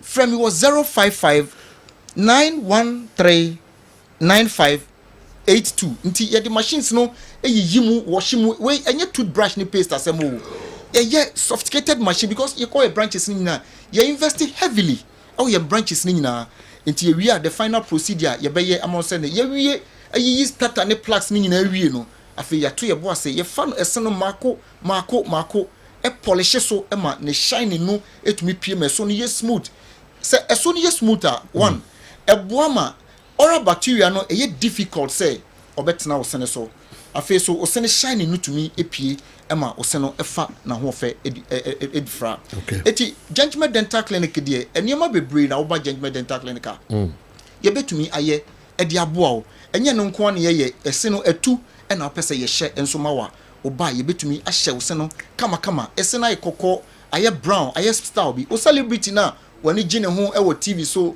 on social media we follow no sometimes most of them they have come to us ya ye o musen ho adwuma and na ye white ade ama o musa no e be a smoking habit bi eating habit bi ama o se no aye kokko because o se no e ba ne sa no a obi won apart from genetic say ebusua ofiri mu no okay ebusua ofiri mu no etumi ma ne se no e kokko no ni nyina wo de ba judgment dental clinic ye be ye e de ama o enti frɛ ye wo 055 9139582 055 9139582 me page me mo afreme book an appointment with us. Thank you very much. Yebeda se Albert Siao Ajiman Kazama for the Emma Gentleman Dental Clinic and only a bobo and command Monfreno Monko na esen ho ehia ye papa Kessben television and when you go ye sorry do me no breaking news of for and subeba na omo about the transit say there me call a Newton latte marijata eho we matches bi e wo GPL no emu ansa ya samba na mre o mu a etimi ahwe Black Stars kakra new minim say why kradwa som. Oh, studio has a Ghana Premier League matches scenario, a very exciting stage. Now, Osha games are say Joe Bobo in so and chair no. You match day 6. Now, the baton chain now say be postponed back to Lagos cities. I'll be hosting Kumasi Asante Kotoko. Accra Lions, Brekum Chelsea, as you rightly said earlier, Young Apostles, as folk, Adriana Drews, Basake, Holy Stars, Karela. Lions and Vision Baba Samates in Suatre, Bechem United, be hosting Mediama Nations and Bibiani Gold Stars. Now, Osha, yet mean caught while Brian Shed League table, no. So, Asante Kotoko Edda, so hold the summit of the table, no, very tightly. Bibiani Gold Stars, of course, 2 teams in now will be 5 games played, 11 points accumulated, goal differences in now conceded 2. Asher, me and Sammy and Sao. So, Osha Mediama. Become Chelsea a completely top 4 no. Middle part of the table no but at the bottom half. Osha teams like I said be so say Bechem United Accra Lions omunyina wa ha Adriana Dreams Ethiopia. Lagos cities the worst performance so far in terms of offensive production no goals no so dry at this stage of the season match day 6 or more pretty at a goal deficit of 6. Now I'm attacking in shame cry defense no so akoto akoto honorable mama adwuma no NC mu defense no ekwan dem papa but you moving on now you share some of these games are eba so quickly coach Samobodu over the materials over secure ball dom over Golden City and of course one kasa experience as someone now left back and Patrick in one man upon adwuma na or your left back one no esipo. Let's talk few things about Accra Lions so team no coach Tanko and Cheye at the three gentlemen on akofa brofui buy now team na kasa so performance no that to say me can want some say Manzata and company Muhammad Ali partnership for central defense I call for a lot of questions. Are we saying say we are the most resolute in terms of partnership for Accra Lions and now? So key questions need to say a corner bear so now far consider a lot of goals from main kind of say penalties set pieces around the box we are attacking team fully, but Oko or Nima Kwakosha, Yane Toribia, Accra Lions, Mosham Wetro, playing against Becum Chelsea, bought against some of the most lethal of attacks. Our Ghana Premier League, make us 7 man last season's goal scorer. And as a top scorer, our league Mezaka Free, a very consistent goal scorer. Ubenya Emmanuel Sapon. These guys are very, very good. Now midfielders and also who bet Jomo Ombehamo. So Baba Piga remember Adumako Boate mo achroha. Mo making sure say Jumana Moyano keep team at the top of the table. Make Accra Lions. Moving on from that game Yebesa Swanya Africa for the mienu as Samatters ebe host to Swatre. A match back one or 10 pa. No more crammy and the Motash champion of champions or mere in the Sashia. And I'm Africa no and said in the panel. But these are two teams that are more enough talent. Coach Apreko with team here very, very attacking. You have to have the balance in the team. Now one yana Coach Nuruddin Ahmed as seen on your screen. Ebema Jumana ya did the amount papa. Was Samra Boy. It was the fortress. Last season lost to only nations. And no crown of Magic League in a way. And Omulusu Ewofe. The Dons usually, succumb to opponents. Yeah, now about Samra Boy. They have a very tough grounds. Now make no two teams in Abe attack. They have enough quality to win the games. Or be at me win the game now. Osha in Swatre team na Bena Sachre and so team central defender. Obenya Obi to say Mohamed Isaka. Latras no, they are also equally good. Back in midfield, Walid Fuseni, Neymar. These are all players. Kwamna Meda in the final test, even the U. Manaf Edinu ni list no mafi bebre, but other members of the squad are taking battle now. Omoye Juma for Samatters. I can't. I'm a midfielder. I want to talk about Bakushbo, Mohamed Alassa, Mankunyeli. All these guys were bought, but Hilaria Dabo or not last season, no, or Tifie Batino or Bobo. Now, or a very key member of the squad, even though last season not only ho. So all can some test team no. The campaigns no, yeah, not a team no. Move through manisha finfio. They lost Keke as well documented, but I'm replace your power. So yeah, can almost our blaster material squad. He might not be part of the squad. They can't have for once. And two teams sitting in ano. You can't goalkeeper sir. Yeah, deal with a league muha. Ubebo mudi Ferdinand Sabiakwa alongside Daniel Afaju ewon Swatre. Oko Samara Boy so Samatex Ubenya Kofi Ba. Excellent goalkeeper. One Novenyo Jaffat. These two goalkeepers in ano are equally good. But the key question is why an edge game no? If it happens, or be defender. It's always down to Samatters. May you Swatre defending in Nibebre, both in the Africa and some of the few games they've played. And now we are on goal. I don't know for Omoho Poposa.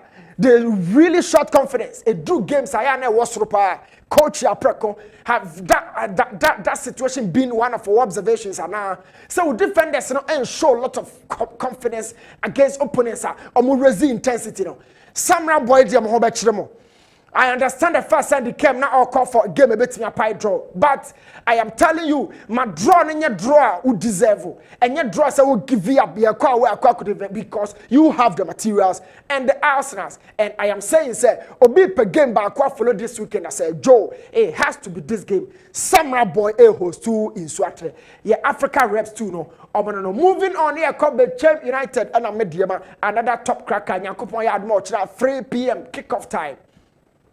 Now, Bechem crowd, the other Namosha on second this season. Ever since I'm a team a year as one of the top performers of Ghana Premier League, a dear a key signature, a attacking football. blended with some artistic style of play. Now more attack na ye skills no so ye hunu.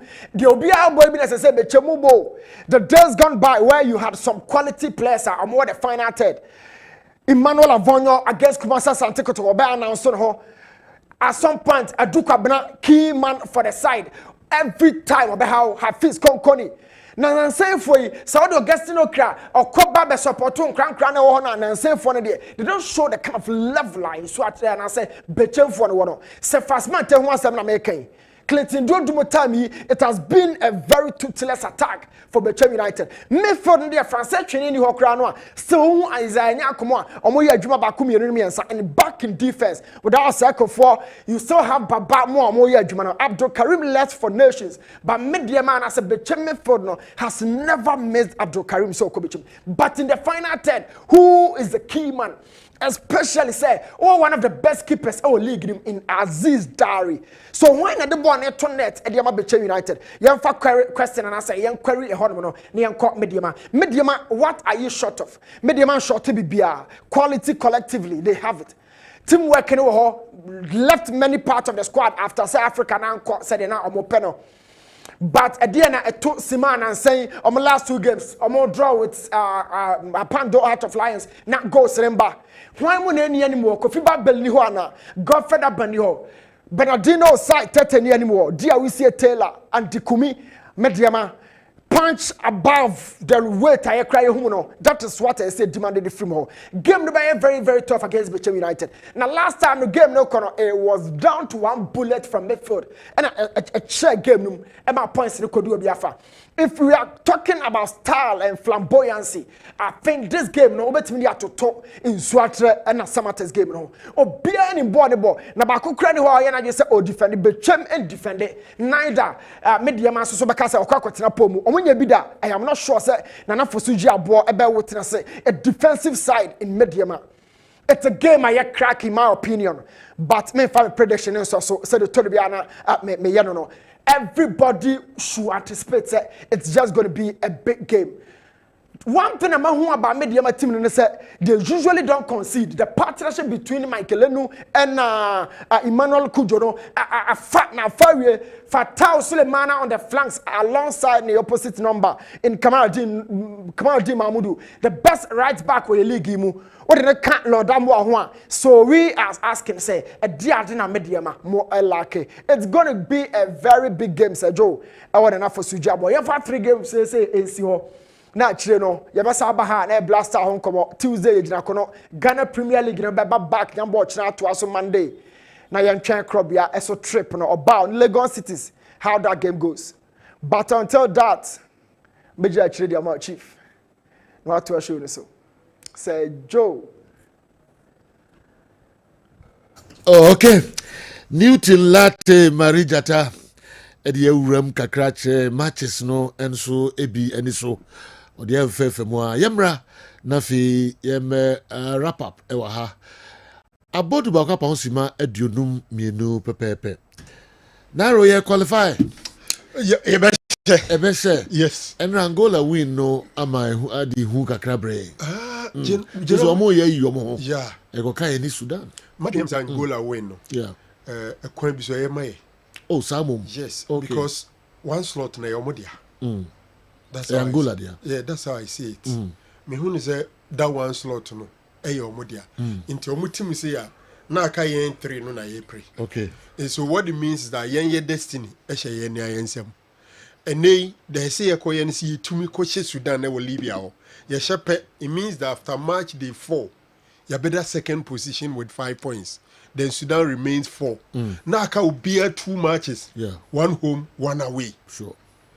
Yes, yan away game no against Angola, which could be relatively difficult. All right. But the last game will be against Niger in Ghana, which could be become relatively easier. Nyame anim ni say ya against my friend in Sudan. I'm sure Zenaches you're throwing town on. For me, Angola's victory in a way a pavy way so munko na fe 3 na ya kan compete na say ebesa in a way ebesa yi Niger free Niger so mu yi free until na ba be 2 teams fighting for that one slot. Sure. So if we should be able to win, because you are winning there, you forget about it. You shall Chelsea and better head to head over Sudan. Because we have a draw, assuming we beat them. If we are unable to beat them, you fans have copy. Yeah. Me that's how I so I've been free. So luckily is on a neutral grounds, which is Libya. Your neutral grounds. Your group are two countries born neutral grounds. Neutral grounds. Home. No. Yet we are struggling. We are struggling. Mr. Bakono, Yakobo draw against Niger, who basically is turning into shipping boys. And when the hard drink, you know, you ask yourself, say, would the dynamics of the game be the same? I don't think so. Okay. Sudan, ebe bim kakra as compared to Dombe and Ohano. Unzahane de na mostly almost came with a well-rehearsed strategy. Sure. Yen close game, yen city back, na yen try say benyom on the counter. Especially Ghana yitima counter be bredy until they try that one. We created the chances. Can we be second time so much unlucky like we had in Babayara? I don't think so. And it makes me feel there. Bona and on board draw, and it isn't like they were better than us. We were the better team. Near yen to me anye, and I say the ball to net. And my dream say, your boys no chances no more say no. O present our chances and the more 5 times that each one of them be converted 3 out of the 5. Okay. So for me, I'm so positive we are winning over Sudan in Libya, and it will bring our qualification back on track. I don't expect Coach Otuado say obedience is be in terms of the starting 11. I don't expect much changes in terms of the starting 11, but maybe strategy or the same formation or tactics, he could vary it along the line. All right. Yeah, but and then Zakov Mohammed birthday. Zakov Mohammed, and then your birthday. I was so happy birthday. It's just a special. That's Zakov, yes. All right. Namisrao. Omanko nim more. No, here's a Yamia Mobia on your mouth, kama pa. Na do awo ede ema show no ene yan wa hanyina. Happy birthday, Zakov Mohammed. Okay. And no through her, and then Samuel Diko, Chief Inspector Samuel Diko, and then also birthday. Okay, I know. CID Kessben. Yes. Do you remember the Nico Brekun? Oh, yeah. I don't know correct time. Yeah. Oh, Sammy. Atobra ye hwan is when you share papa.